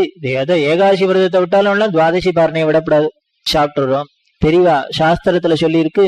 இந்த துவாதசி சிரவண நட்சத்திரத்துல கொடுத்தனா என்ன வரும் ஆபத்துன்னா, ஏகாதசி அன்னைக்கு சாப்பிட்டாலும் பரவாயில்ல, சிரவண துவாதசிக்கு நிர்ஜல உபவாசம் இருக்கணும். சிரவண துவாதசி அவ்வளவு விசேஷம் இருக்கு. அதனால என்ன பண்ண பெரியவா, 2ஆம் நாள் சிரவண துவாதசி நிர்ஜலம் உபவாசம். 3ஆம் நாள் ஞாயிற்றுக்கிழமை பிரதோஷம். இந்த பிரதோஷம் சுத்தமா துவாதசி காலம்பரை இருந்து சாயந்தரம் திரையோதசின்னா அந்த பிரதோஷத்துல காலம்பரை துவாதசி பாரணம் ஆயிடும். ஆனா இந்த காலம்பரையிலேருந்து திரையோதசி முழுக்க இருந்ததுன்னா அது சுத்த பிரதோஷம். அதுல என்ன பண்ண, பகல்ல எல்லாம் சாப்பிடப்படாது, விரதம் இருந்து ராத்திரி சிவ பூஜை பண்ணி சிவ தரிசனம் பண்ணிட்டு வேணா ஏதான தீர்த்தம் சாப்பிட்டுக்கலாம் அப்படின்னு சொல்லியிருக்கு. அதுவும் ஞாயிற்றுக்கிழமையில வந்துடுத்துனா என்னன்னா, ஞாயிற்றுக்கிழமையில சூரிய அஸ்தமனத்துக்கு அப்புறம் சாப்பிடக்கூடாது. சூரிய அஸ்தமனத்துக்கு முன்னாடி சாப்பிட்டா சாப்பிடலாம், அதுக்கப்புறம் ஒன்றும் சாப்பிடக்கூடாதுன்னு சாஸ்திரம். அதனால இந்த ஞாயிற்றுக்கிழமை பிரதோஷம் வந்துன்னா பிரதோஷ பூஜை முடியறதுக்கே 7 மணி ஆயிடும், அதுக்கப்புறம் சாப்பிட முடியாது. ஞாயிற்றுக்கிழமை ஆச்சா 3 நாள். அடுத்த 4ஆம் நாள் இதெல்லாம் விட சூப்பர், மகா சிவராத்திரி. அவ்வளவுதான். சுவாமிகள் தீர்த்தத்துக்கு ஸ்நானம் பண்றதுக்கு தண்ணியை பாப்பற வழி, அதுக்கப்புறம் பார்க்க கூட மாட்டாரு தண்ணி இருக்கிற. அப்படி இப்படி 4 நாள் ஆச்சியா நிர்ஜலமா இருக்கிற இவா சொல்றா, டான்னு 12 மணி ஆனா பசிக்கப்படாது, அந்த நிலைமை எனக்கு வரலன்னு சொல்லும், அதனால நான் மங்கள ஸ்நானம் பண்றேன் அப்படின்னா. இதெல்லாம் ரொம்ப சிம்பிள். இவ 4 நாள் இப்படி ஓட்ட கிடந்ததெல்லாம். இவ இன்னும் இவளோட சரித்திரத்துல பார்த்தா வேடிக்கையா இருக்கும். வெறும் வில்வ குழந்தை சாப்பிட்டுண்டே பல மாசங்கள் இருந்திருக்கா, அது சாப்பிடாதே இருந்திருக்கா. இது மாதிரிதான் ஒரு தரம் இவ சின்ன வயசுல இருக்கிறதே அப்படியாச்சு. ஒரே கடுமையான உபவாசம். கூட இருந்த வாழ்க்கைலாம் பெரியவா ஒண்ணு சாப்பிடாத போது மடத்துல எல்லாரும் சாப்பிட முடியுமா? அதனால என்ன பண்ணார், கூட மேனேஜர் அவர் போனார். அவர் போய் சொல்லி பார்த்தா, எல்லாரையும் விட்டு சொல்லி பார்த்தா பெரியவா கேட்கல. உடனே என்ன பண்ண, அவர் போய் இப்ப பெரியவா இன்னைக்கு சாப்பிடலன்னா பிக்ஷ பண்ணலன்னா நானுமே மடத்தை விட்டு போயிடுவேன் அப்படின்னார். உடனே போயேன், என்னையும் உன்னையும் நம்பிதான் ஆச்சாரியர் இங்க மடம் ஸ்தாபிதம் பண்ணியிருக்காராக்கும், இப்ப நீ ஒருத்தன் இல்லைன்னா மடம் நின்று போயிடுமா, தாராளமா போ அப்படின்னார். இவர் சொன்னது அப்படி சொன்னோன்னு பெரியவா இப்படி பதில் சொன்னா அவர் என்ன பண்ணுவார், பெனக்கிட்டு சுவாமியில சாப்பிடுங்கன்னு கரிசனமா சொன்னா அவர் பார்த்தார், சரி நான் மடத்தை விட்டு போயிடுவேன்னு சொன்னா அதானே தப்பு, அதனால நான் என் உயிரையே விட்டுருவேன், பிராணனை விட்டுருவேன் அப்படின்னார். ரொம்ப நல்லதுதான், இன்னைக்கு ஏகாதசி நம்ம கொடுத்துன்னா வச்சிருக்கணும். இப்படி சொன்னா எத்த சொன்னாலும் ஏடா உடம்பா பேசினா என்ன பண்றது, இப்படி பேசின அவர் அழுதார். உடனே பெரியவாளுக்கு இப்படி உடம்பெல்லாம் வீணா போயிடும், அதுக்காக சொல்றேன், அதனால என் மேல கோச்சுக்கு கூடாது, நான் எதுக்காக சொல்றேங்கிற கரிசனத்தை புரிஞ்சுக்கணும், பெரியவா பிக்ஷை பண்ண அப்படின்னு. இப்ப உனக்கு என்னடா பண்ணும், நான் சாப்பிடணும் அவ்வளவுதானே. ஆமா, நீ எனக்கு பிக்ஷை பண்ணி வைப்பியா அப்படின்னு. பண்ணி வைப்பேவா, காத்துன்னு இருக்கா எல்லாரும், பண்ணி வைக்கிறோம்னா. இது வெள்ளிக்கிழமை அன்னைக்கு ராத்திரி 10 மணிக்கு. சரி என்ன இருக்கோ போய் எடுத்துன்னு வாப்போ அப்படின்னு. இவர் போனவர் ஏதோ பிக்ஷை வீட்டுல பார்த்தா அங்க எல்லாம் நைவேத்தியம் எல்லாம் ஆகி உள்ள துளியோண்டு சொஜ்ஜி இருந்தது, உடனே இருந்தது. அத்தை தூக்கின்னு வந்தார், வாயில போட்டுட்டா சாப்பிட்டா. இன்னும் எனக்கு பிட்சை பண்ணி வைக்கணும்ட்டு காக்காய்க்கு போடுறாப்புல மீதி என்ன சுண்டல் இருந்து அது இருந்து எல்லாம் இருந்ததா பாரு அப்படின்னா. இப்படி பார்த்தா அங்க என்னன்னா ஒரு அண்டா நிறைய சுண்டல் மட்டும் அன்னைக்கு என்னமோ தெரியல ஒருத்தருக்கும் வேண்டிருக்குல்ல அது இருந்தது.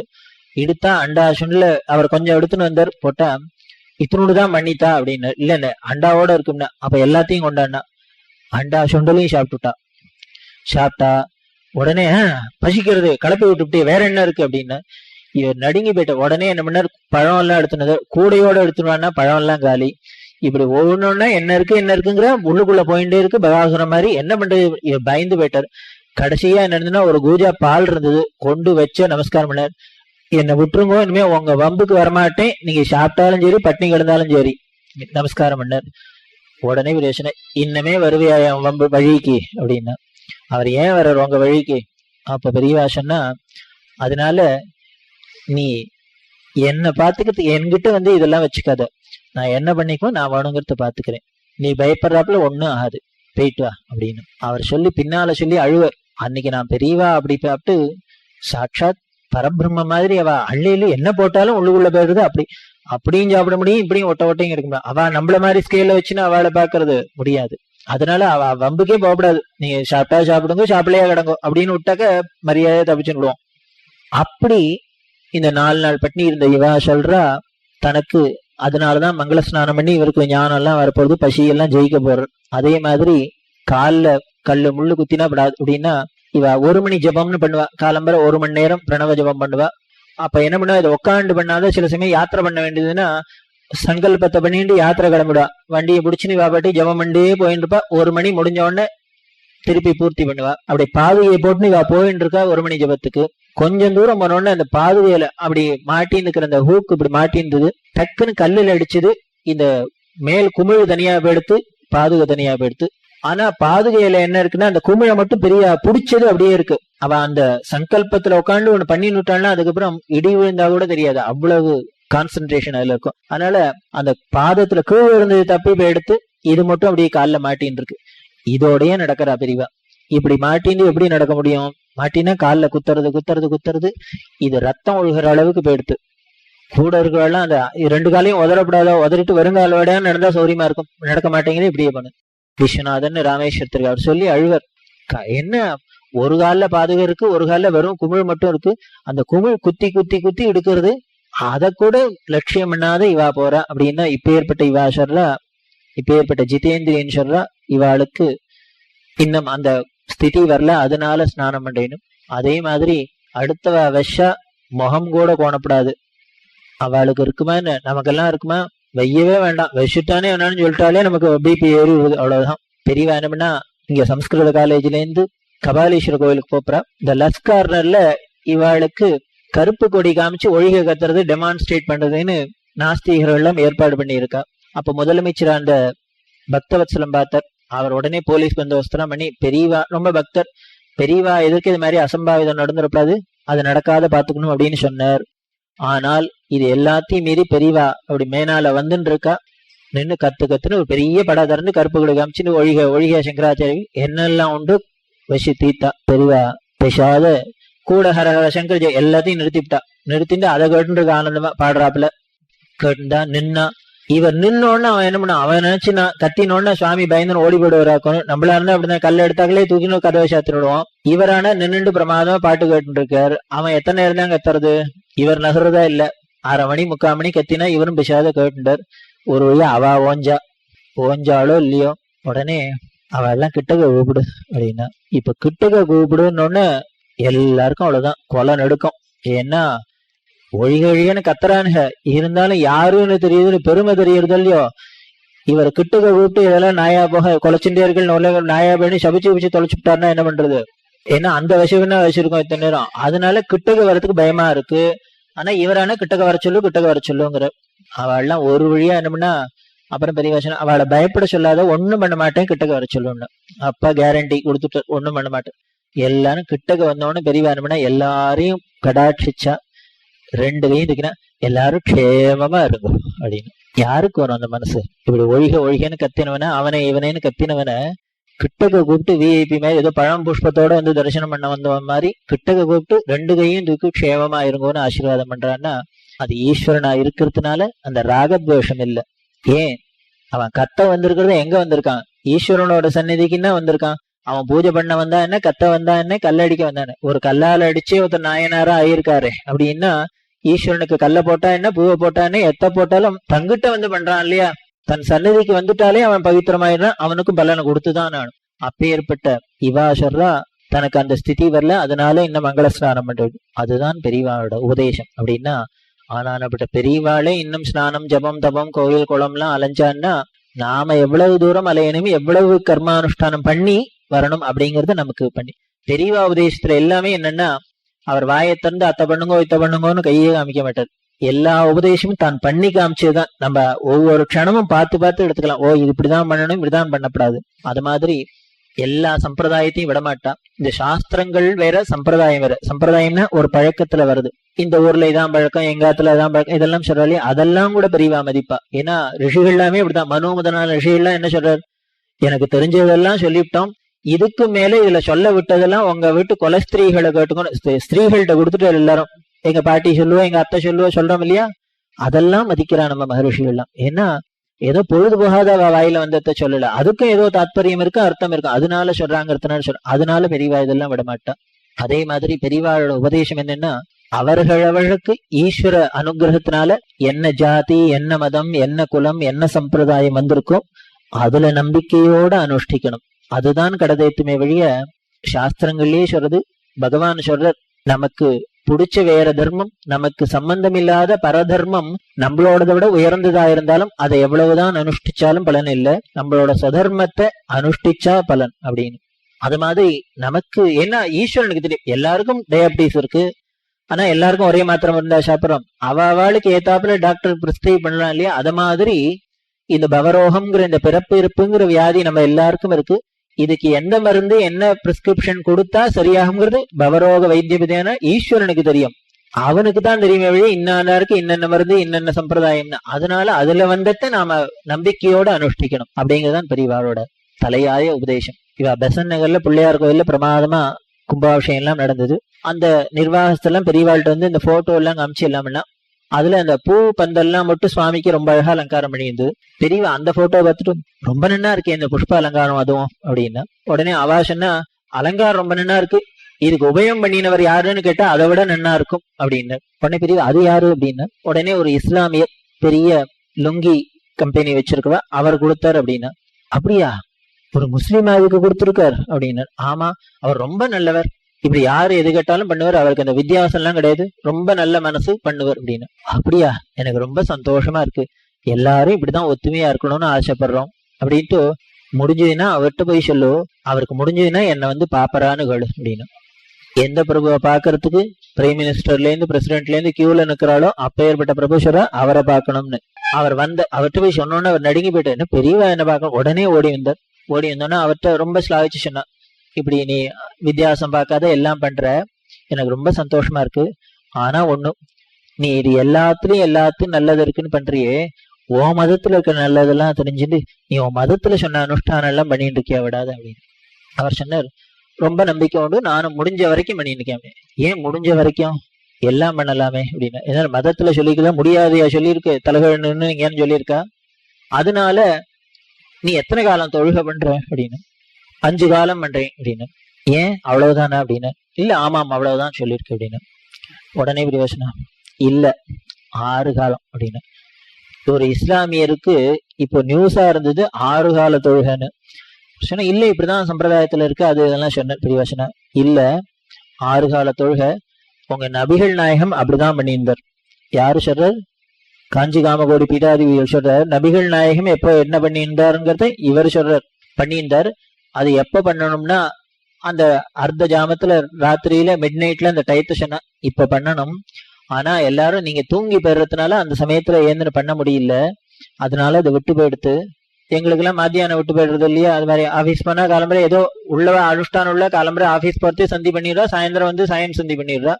இந்த மத்தியானம் விட்டு போயிடுறாப்புல இப்படி ஆயிடுத்து. அதனால அதையும் அவசியமா பண்ணணும் அப்படின்னு சொல்லி பெரியவா சொன்னா, நான் சொல்றேன் எனக்கு தெரிஞ்சத, நீ வேணா உங்க மதாச்சாரியால்ட்ட எல்லாம் போய் கன்ஃபார்ம் பண்ணி வெரிஃபை பண்ணிட்டு அப்படி ஆறாங்காலம் இருந்ததுன்னு வச்சுக்கோ, நான் சொல்றது வாஸ்தவமா இருந்தா நாளையில இருந்து எனக்கு ஒரு ஒத்தாசை பண்றியா? என்ன பண்ணுமோ பண்றேன். நீ என்னை வந்து பார்த்ததுக்கு அடையாளமா, என்கிட்ட பிரியம் வச்சதுக்கு அடையாளமா அந்த ஆறாங்கால தொழுகையும் விடாத பண்ணேன் அப்படின்னு. அதுதான் தெரியவா. யாரு வந்தாலும் சரி, தன்னோட கொள்கையோ தன்னோட சம்பிரதாயத்தையோ தன்னோட சித்தாந்தத்தையோ யார்கிட்டையும் திணிச்சது கிடையாது அவ.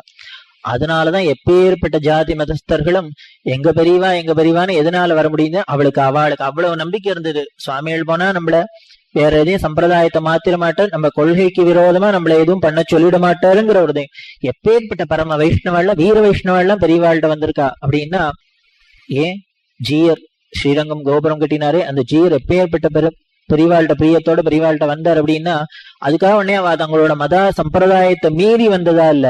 அவளுக்கு தெரியும் இவர்கிட்ட வந்தாக்க இன்னும் நம்ம மதத்துல உள்ள பிரியம் ஜாஸ்தியாகும், அனுஷ்டானம் ஜாஸ்தியாகுங்கிறதுனால நம்பினத்தினால வந்தா. அதுதான் பெரியவாள்கிட்ட ஸ்பெஷாலி. ஒருத்தர் வந்தார், அவர் வந்து எனக்கு அத்வைத சித்தாந்தம் தெரிஞ்சுக்கணும்னு ஆசையா இருக்கு, எனக்கு புஸ்தகம் கிடைக்க மாட்டேங்கிறது, பெரியவா மடத்துல இருந்து கொடுத்தா நான் பண்றேன் அப்படின்னு. பெரியவா கேட்டா, அவர் மாத்வர் பெரியவா கேட்டா, நீ துவைதம் படிச்சு தெரிஞ்சு நோட்டியோ அப்படின்னார். இல்ல அப்படின்னார். அப்ப முதல்ல துவைத புஸ்தகம் தரேன், அதை முதல்ல நன்னா படிச்சு தெரிஞ்சுக்கோ, அதுக்கப்புறம் வேணும்னா என்கிட்ட வந்துக்கோல அத்வைதம் தரேன் அப்படின்னு. அதுதான் பெரியவா. ஏன்னா ஜெகத்குருவோல அத்தனை பேருக்கும் போதும், அத்தனை சம்பிரதாயத்துக்கும் போதும் அப்படி சொல்லுவா. அதே மாதிரி ஒருத்தர் என்ன பண்ணார், சின்ன வயசுல இருந்தே கிறிஸ்துவ பள்ளிக்கூடத்துல படிச்சு நல்ல ஆச்சார அனுஷ்டான குடும்பத்துல வந்தவர். ஆனா என்னமோ வேலூர்ல போய் இந்த ஸ்கூல்ல படிச்சதுல அந்த மதத்து மேலேயும் அவ சர்வீஸ் மேலேயும் ரொம்ப பிரியம் வந்துடுது. அதனால எந்த அளவுக்கு போச்சுன்னா, இவர் மதம் மாறுறதுங்கிற ஸ்டேஜுக்கு போச்சு. இது அப்பா அம்மாவுக்கு தெரிஞ்சது, ரொம்ப வருத்தப்பட்டா. பரம பக்தா பெரியவாள்கிட்ட, என்ன இப்படி ஒரு குழந்தை நம்ம வீட்டுல இப்படி பிறந்து விட்டேன்னு. கடைசியா அம்மா சொன்னா, அவன் எது சொன்னாலும் இனிமே கேட்க போறது இல்லைங்க தெரியும், அதனால நான் ஒன்னே ஒண்ணு சொல்றேன், இதை மட்டும் கேளு, நீ அதுக்கப்புறம் மத்ததெல்லாம் விட்டா விடும். என்ன பண்ணும் அப்படின்னு, ஒரு தினம் போய் பெரியவாளை தரிசனம் பண்ணிட்டு வந்துடுறா, கடைசியா போய் அவளை பார்த்துட்டு வந்துடுறா, அதுக்கப்புறம் நீ எங்க வேணா தொலை அப்படின்னு. இவருடனே சரி அம்மாக்காகவான போகணும் அப்படின்ட்டு நேர போனார். அங்க போனா ஒரு வெள்ளைக்கார அம்மா உட்காந்துட்டு இருக்கா, அங்க பெரிய பேச்சு நடந்துருக்கு பெரியவாள்கிட்ட. அதுல என்னன்னா, அந்த வெள்ளைக்கார அம்மா என்னன்னா பால் பிரண்டன் சிஷ்ய. அவ உடனே இந்த மதத்தை பத்தி தெரிஞ்சுட்டு பெரியவாளை பத்தி தெரிஞ்சுன்னு எல்லாத்தையும் இதோட பெருமையெல்லாம் தெரிஞ்சுன்னு அவ என்ன பண்றா, பெரியவாள்கிட்ட வந்து உத்தரவு கேட்கிறா, எனக்கு இப்ப ஏற்பட்ட இந்த மதத்துக்கு வந்துடணும்னு ஆசையா இருக்கு, அதனால நான் ஹிந்துவா மாறலான்னு நினைச்சுட்டு இருக்கேன், எனக்கு பெரியவா அனுகிரகம் பண்ணி உத்தரவு பண்ணா மாறுறேன் அப்படின்னு. இத அவ கேட்கிறா. இவர் போயிருக்கிறவர் என்னன்னா இங்க இருந்து அங்க போகணும்னு போறார். இப்ப பெரியவா என்ன பண்ணிருக்கலாம், 2 பேருக்கும் உத்தரவு கொடுத்திருந்தா பாப்புலேஷன் என்னமோ டேலி ஆயிருக்கும், இங்க இருந்து ஒரு பிளஸ் ஆச்சு ஒரு மைனஸ் ஆச்சு சரியா இருக்கும். ஆனா பெரியவா என்ன பண்ணினா, அவளுக்கு சொல்றா, இங்க பாரு எல்லா மதமும் நல்லதைத்தான் சொல்லியிருக்கு, ஒரு ஊர் ஒன்னா இருந்தாலும் அதுக்கு 4 பக்கமும் ரோடு போட்டு 4 பக்கமும் போய் 4 ரோட்ல போனாலும் அந்த ஊரை போய் அடைஞ்சுடலாம், அது மாதிரிதான். அதனால நீ இதெல்லாம் தெரிஞ்சுக்கிறதுனால இங்க வந்தாதான் உனக்கு இதுல இருக்கிறத சொன்னதை கேட்டதுனாலதான் நீ நல்லதை அடைஞ்சிருவேன்னு இல்ல, ஓ மதத்திலையும் இதையே தான் சொல்லியிருக்கு, ஆனா வேற விதமா சொல்லியிருக்கு, அவ்வளவுதான். அதனால அவளுக்கு அட்வைஸ் பண்ணி, எக்காரணத்தை கொண்டு ஈஸ்வர அனுகிரகத்தினால என்ன ஜாதி மதம் வந்திருக்கோ அதை மாத்தப்படாது, அதனால நீ அங்கேயே இரு, ஆனா அதுல ஸ்ரத்தையா பண்ணு, அதுல நம்பிக்கை வை, முழுசா நம்பிக்கை வை. அப்படி பண்ணினீன்னா நீ என்ன கிடைஞ்சிருக்கோ, இந்த மதத்துல என்ன அடையலாம்னு சொல்லியிருக்கோ அதையும் அடைஞ்சிடலாம், அதனால அப்படிதான் இருக்கணும், நான் உத்தரவு கொடுக்க மாட்டேன், நீ அப்படியே இரு அப்படின்னு. இதான் அவளுக்கு சொன்னா. என்ன ஆச்சு தெரியுமா, இங்க இருந்து போனவருக்கு இன்னி வரைக்கும் வைதீக அனுஷ்டானத்தோட க்ஷேமமா இருந்துருக்கு. அவர் சொல்லி ஆச்சரியப்படுவார். வி வெங்கட்ரமணின்னு பேரு. ஹிந்துல பார்த்தேன்னா அடிக்கடி லெட்டர்ஸ் டு தி எடிட்டர்ல அவரோட பேர் வரும். அவருக்கு தான் இப்படி நடந்தது. அவர் சொல்லுவார், இத்தனைக்கு நான் ஒன்னும் போய் கேட்கல, ஒன்னும் பண்ணல, இத்தனைக்கு பக்தியில கூட பெரியவாழ்வு போல எங்க அம்மா சொன்னாலேன்னு புடுங்கலுக்கா போனேன், அப்படி அவளுக்கு அவ உபதேசம் பண்ணினதே எனக்கு சுரீர்னு பட்டது. ஓஹோ, அங்க போய் தான் சர்வீஸ் பண்ணணுங்கிறதுல இங்க இருந்தேயும் சர்வீஸ் பண்ணலான்னு தோணித்து, அப்படி மாறின. அதுதான் பெரியவா உபதேசம். அப்படி ஒரு க்ஷணத்துல நம்ம புத்திய மாத்திப்படுவா, யாருக்கோ சொல்றது கூட நமக்கு உரைக்கும். அதுதான் பெரியவாழ்கிட்ட ஒரு விசேஷம். அதே மாதிரி மந்திரங்கள்ல சிறந்தது காயத்ரி. இந்த காயத்ரியை விட்டு நாம என்ன மகாமந்திரங்கள் ஜபம் பண்ணினாலும் பலன். ஏதாவது ஒரு ஆபீஸ் போனா முதல்ல அட்டண்டன்ஸ்ல கையெழுத்து போடணும், ஸ்வைப் பண்ணணும், அதுக்கப்புறம் தான் நம்ம என்ன காரியம் பண்ணினாலும் அதுக்கு ரெக்கார்ட் ஆகுமே வழிய நம்ம வந்திருக்குமே ஆப்சண்ட்டை போட்டுட்டு மார்க் பண்ணிட்டு நம்ம என்ன காரியம் செஞ்சா யாருக்கு தெரிய போறது? நாளைக்கு சம்பளம் கொடுக்கறதே அட்டனன்ஸ் பார்த்து தானே வருது. அது மாதிரி இதுக்கா ஏன்னா இதோட பேசிக்கே என்ன சங்கல்பமே என்ன பண்ணும்? ஸ்ரௌத ஸ்மார்த்த விஹித நித்திய கர்மானுஷ்டான யோகியதா சித்தியர்த்தம். எந்த ஒரு காரியம் பண்ணணும்னாலும் அதுக்கு ஒரு குவாலிஃபை பண்ணிக்கணும் இல்லையா? அப்பேற்பட்ட பெரிய யாகமான ஸ்ரௌத கர்மாவா இருந்தாலும் சரி, நித்தியம் வீட்டுல பண்ற ஸ்மார்த்த கர்மாக்களா இருந்தாலும் சரி, இந்த ஸ்ரௌத ஸ்மார்த்த எல்லா கர்மாக்களுக்கும் யோகித வரட்டும். பிரம்ம தேஜோ விவர்த்தியர்த்தம் யஜ்ஞோபவீத தாரணம் கருஷி அப்படின்னு சொல்லும். அப்பேற்பட்ட இந்த யஜ்ஞோபவீதமும் இந்த காயத்ரியும் இல்லாத எது பண்ணினாலும் பலன் இல்லை. இதை பண்ணிட்டு எல்லாம் பண்ணினா பலனை கிடைக்கும் அப்படின்னு பெரியவா என்ன பண்ணா, முல்லவாசல்ங்கிற இடத்துல இருக்கா. அந்த ஊர் பெரிய மனுஷன், அவருக்கு பெரியவா வாக்கால உபதேசம் வாங்கிக்கணும்னு ஆசை. உடனே கூட இருக்கிறவாள்கிட்ட சொல்லி, தனியா நான் பெரியவாளை பார்க்கணும், எனக்கு அவ தானே மகாமந்திர உபதேசம் பண்ணும். இவர் சொன்ன ஊருக்கு பெரிய மனுஷன் வாங்க வாங்க பண்ணி வைக்கிறேன். பெரியவா தனியா ரூம்ல போய் உட்கார்ந்தார் ராத்திரி. இவர் அழிச்சு பண்ணார். இவர் தான் இந்த ஊர் பெரிய மனுஷன் எல்லாம் சொன்னார். உட்கார சொல்லு அப்படின்னு நமஸ்காரம் பண்ணிட்டு உட்காந்து. அவருக்கு ஒரு சின்ன ஆசை. என்ன ஆசை அப்படின்னா, பெரியவா வாக்கால தானே மந்திர உபதேசம் வாங்கிக்கணும்னு ஆசைப்படுறார். பெரியவா அனுகிரகம் பண்ண எல்லாம் ஆயிடுத்து அப்படின்னா, அவரே இப்பதான் முதல்ல பாக்குற எல்லாம் ஆயிடுத்துன்னா உடனே அவர் சொன்ன இல்ல அவர் இப்பதான் முதல்ல பாக்குற அப்படின்னு, ரொம்ப நாள் முன்னாலேயே ஆயிடுத்து அப்படின்னு. உடனே அவர் பார்த்தார் கூட இருந்தவர், நீ சின்ன வயசுல ஏதான அப்பா அம்மாவோட வச்சுன்னு வந்து பெரியவா ராமஜெயம் எழுது விஷ்ணு ஏதானு சொல்லியிருப்பாளோன்னு. அப்படி ஏதான இல்ல அப்படின்னு. உடனே இப்படி அப்பவே ஆயிடுத்துங்கிற, ரொம்ப நாளைக்கு ஆயிடுத்துங்கிற, உடனே குழந்தையா இருக்கிறதே ஆயிடுத்து அப்படின்னா. ஒன்னும் புரியல. உடனே இவர் கேட்டார், அவருக்கு புரியல, மறந்து போயிட்டார் போல இருக்கு. என்ன ஆச்சுன்னு பெரியவா திருப்பி சொன்னா அதை பிடிச்சுப்பார். பெரியவா விவரமா சொல்லணும் அப்படின்னா, அதான் மூடிண்டு குழந்தையா இருக்கட்டே அப்பவே ஆயிடுத்து. அப்புறம் தான் இவருக்கு மூடிண்டு என்ன மந்திரத்தை உபதேசம் பண்ணுவா? பிரம்ம உபதேசம் தான் பண்ணுவா. உடனே பெரியவா பூனல் இருக்கோ இல்லையோ அப்படின்னு, அதெல்லாம் வச்சுருக்கோம் வெள்ளை வெள்ளையன்னு ஜம்மனு. அவர்கிட்ட சொல்லு, அதுவே நான் பண்ண உபதேசம் தான். அந்த காயத்ரி தானம் விடாத பண்ண சொல்லு. நான் பண்றது அதான், நான் சொன்ன உபதேசம் தான் பிடிச்சுக்க சொல்லு அப்படின்னு. அதுதான் அவளோட உபதேசம். அதே மாதிரி எளிமையா இருக்கிறதுக்கு அவ உபதேசம் சொன்னாப்புல யாராலையும் சொல்ல முடியாது. காப்பி குடிக்க வேண்டாம், சினிமா பார்க்க வேண்டாம், பட்டு கட்டிக்க வேண்டாம், இதெல்லாம் கேட்க முடியாதா நமக்கு? நீங்க சொல்லலாம், நீங்க இருந்து பாருங்க, ஒரு நாளைக்கு காலம்பரை காப்பி குடிக்காத, அப்ப தெரியும் சங்கராச்சாரியார் வருவாரான்னு தலைவலி வந்ததுன்னா அவரை வந்து பிடிச்சு விடுவார் அப்படின்னு. இது எதுக்காக அப்படின்னு? காப்பிக்கு அவருக்கும் என்ன, காப்பி கிடைக்கலாம் எதிர்க்க பிரச்சாரத்துக்கு வந்தாரா? அப்படி வேற ஒண்ணும் இல்லை. எதுக்காக சொன்னோம்னா, நம்ம சொல்றோம் இல்லையா, அதனாலதான் சொன்னா காப்பி குடிக்கலைன்னா தலைவலி வந்துருங்கிறோம் இல்லையா, அதுக்காக தான் நிறுத்துன்னா. ஏன் நன்னா தலையை உடைக்கட்டும்லாம், வேற ஒண்ணும் இல்ல. எந்த ஒரு விஷயமும், அதாவது ஒரு விஷயத்துக்கு அடிமையாரம்னா அது ஏதோ மதுபானம் முதலான விஷயங்களுக்கு தான் அடிமையாரம்னு இல்ல. எந்த ஒரு விஷயமா இருந்தாலும் அது இல்லைன்னா நமக்கு இல்லைன்னு இருக்கணும், இருந்தா இருக்கிற சகஜமா இருக்கணும். அப்படி இருந்துடுத்துனா அதனால நமக்கு பாதிக்கம் இல்லை. அது இல்லைன்னா எனக்கு கையை நடுங்கும், காலை நடுங்கும், இனிமே அத்தை பண்ணாது இத்த பண்ணாது தலைவர் அப்படின்னு வந்துடுத்தினாலே அது நம்மளை அடிமையாக்கி எடுத்துன்னு அர்த்தம்.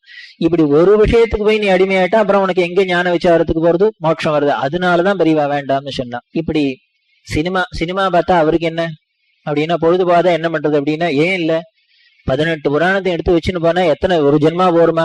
நம்ம விஷயங்களை படிக்க தெரிஞ்சுக்கிறதுக்கு ஒரு ஜென்மா போருமா? போறாது. சரி, சினிமா பார்க்கறதுனால என்ன, ஏதாவது நல்லது காமிச்சான்னா பார்க்கலாம், தாராளமா தெரிஞ்சுக்கலாம். என்ன சொல்றார்? எந்த சினிமால எந்த சீரியல்லையான ஏதாவது நல்ல விஷயம் ஏதாவது எடுத்துக்கிறாப்புல இருக்கா? முன்னாலேயே குழந்தைய பெற்றுக்கலாமா, பின்னால வைக்கலாமா, இல்ல ஒரு ஆம்படையானா 2 ஆம்படையானா, இப்படி இவளை அடிக்கிறதா அவனை அடிக்கிறதா, கொலை வயலன்ஸ், இதை தவிர செக்ஸ், இதை தவிர வேற ஏதாவது தீம் உண்டா சினிமாக்காராளுக்கு? செக்ஸ் வயலன்ஸ் இது 2 தவிர வேற எத்தையான விட்டு வாழால அடுத்த சப்ஜெக்டுக்கு வர முடியுமா? மனுஷனுக்கு இருக்கிறதே விபரீதம் இது 2 தான். இது போய் இன்னும் ஏற்கனவே கலி லட்சணம் எரிஞ்சுன்னு இருக்கு, அதுல இன்னும் அக்னியஸ்வாகனு எண்ணெயை விடப்படாதுங்கிறதுனால வேண்டாம்னா. இப்படி பல விஷயங்கள் சொன்னா. தர்மத்தை பிடியரிசி திட்டம் அப்படின்னு சொன்னா, அன்னதானம் தான் தானத்திலேயே சிறந்தது. இதை எல்லாராலையும் வெடிச்சு இனிமே பண்ண முடியுமா? அவன் சாப்பாட்டுக்கே கஷ்டப்படுறான், எப்படி அன்னதானம் பண்ண? அதனால பெரியவா என்ன சொன்னா, நீ எப்படியும் உன் சாப்பாட்டுக்கு எடுக்க போற, சம்பாதிக்க போற, அதுல ஒரு படி குறைச்சு வந்ததுன்னு எடுத்து ஒரு பானையில போடும். இப்படி மாசம் 30 படியை சேர்த்தீங்கன்னா ஒரு வயிறு நிறையும். அன்னதானம் பண்ணு, நீனும் அடைஞ்சுடலாம் அந்த பலனை அப்படின்னு. கர்ணன் என்ன பண்ணா, எல்லா தானத்தையும் பண்ணான். அவன் வீர சொர்க்கம் அடைஞ்சான். அங்க போனா பசி தாகம் விரட்டித்து தேவதைகள்ட்ட எல்லாம் கேட்டான், எனக்கு சாப்பிட கூட பசிக்கிறது தாகம் அப்படின்னா. அப்ப அவ சொன்னா, இதோ வைரம் இருக்கு, வைடூரியம் இருக்கு, பவுன் இருக்கு, வெள்ளி இருக்கு, எதை வேணா சாப்பிடுன்னா. அவன் பார்த்தான், இது என்ன அநியாயமா இருக்கு, பசிங்கிறேன் தண்ணி சாப்பாடு கொடுக்காத வைரம் வைடூரன்னா. அப்ப அவ சொன்னா, நீ கீழே என்ன தானம் பண்றியோ அதுதான் இங்க அவைலபிளா இருக்கும், அதனால நீ அதெல்லாம் தான் கொடுத்த, பசுவை கொடுத்த, பூமியை கொடுத்த, ஆட்டை கொடுத்த, மாட்டை கொடுத்த, அதெல்லாம் இருக்கு, அதனால இதை சாப்பிடு அப்படின்னா, நீ அங்க கீழே அன்னதானம் ஒண்ணு மட்டும் பண்ணல, அதனால இங்க வரல.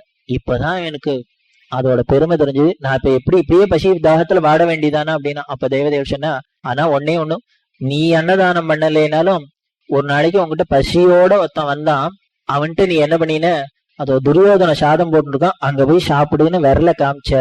அதனால எந்த இடத்துல போய் சாப்பிடுன்னு விரல காமிச்சியோ அந்த விரல வாயில போட்டுன்னு சப்பிண்டே இரு, உனக்கு பசியும் இருக்காது, தாகம் இருக்காது. இப்படி சாப்பாடு போடுற இடத்த காமிச்ச விரலுக்கே இவ்வளவு மகிமை உண்டுன்னா, அள்ளி அள்ளி அள்ளி எல்லாருக்கும் சாதம் போட்டோம்னா இது எவ்வளவு பெரிய பலனை கொடுக்கும். தானத்திலேயே வாங்கிக்கிறவன் சந்தோஷமா வாங்கிக்கணும்னு சொல்லியிருக்கு. வாங்கிக்கிறவன் போறோம்னு எதை சொல்லுவோம்னா சாப்பாட்டு ஒண்ணுதான். நீங்க பவுன் தானம் பண்ணா சாட்சி என்ன சொல்லுவாரு, பாரு அரை பவுன் தான் கொடுக்குறேன், நல்லா ஒரு பவுனா கொடுக்கக்கூடாதோ, இப்படி இந்த வேஷ்டி கொடுத்தா நல்ல வேஷ்டியா, இப்படிதான் எது வேணாலும் மேல மேல வரணும். ஆனா சாப்பாடு மட்டும் அந்த வயிறு ரொம்ப எடுத்துனா அவ்வளவுதான், அதுக்கப்புறம் அவ்வளவுதான், கிட்டக்கே வரமாட்டார். போரும் அப்படி மனசால. அதனாலதான் வாயு வாழ்த்தல்னாலும் வயிறு வாழ்த்தும்ங்கிறது. அதனாலதான் அப்ப ஏற்பட்ட உயர்ந்த தானம் அன்னதானம். அதை அழகா இப்படி புடியரிசி தினம் ஒரு படி அரிசி தூக்கி வெளியில வச்சு நாம அன்னதான பலன் அடைச்சுடலாம். இப்படி பல விஷயங்களை சொன்ன உபதேசங்கள்லாம் இருக்கு. இந்த உபதேசங்கள்லாம் நாம மனசுல வாங்கிட்டு நாமும் அதுல எல்லாத்தையும் எல்லாரும் கடைபிடிக்கணுங்கிறது அவசியம் இல்லை. ஒவ்வொன்றும் ஒவ்வொருத்தர் பிடிச்சுனா கூட இந்த பூமி பரம சௌக்கியமா, பரம சுபீட்சமா, பரம மங்களமா இருக்கும் அப்படின்னு சொல்லி, அதுக்கும் அவர் சொன்ன அவர் தான் நமக்கு அனுகிரகம் பண்ணணும்னு சொல்லி பிரார்த்தனை பண்ணி, அவ சொன்ன வழியில இருந்து நாம 16 பெற்று பெறுவாழ் வாழ்வ எல்லாம் அல்ல பரம்பொருளான ஜெகத்குருவான பெரியவா நமக்கு அனுகிரகம் மட்டும்னு தோடகாஷ்டனால பிரார்த்தனை பண்ணி நாளைக்கு இந்த பிரபு பண்ணின அனுகிரகங்களை பார்க்கலாம். நம பார்வதி பதயே. கோபிகா ஜீவன ஸ்மரணம். ஜெய் சத்குரு மகாராஜ் கி.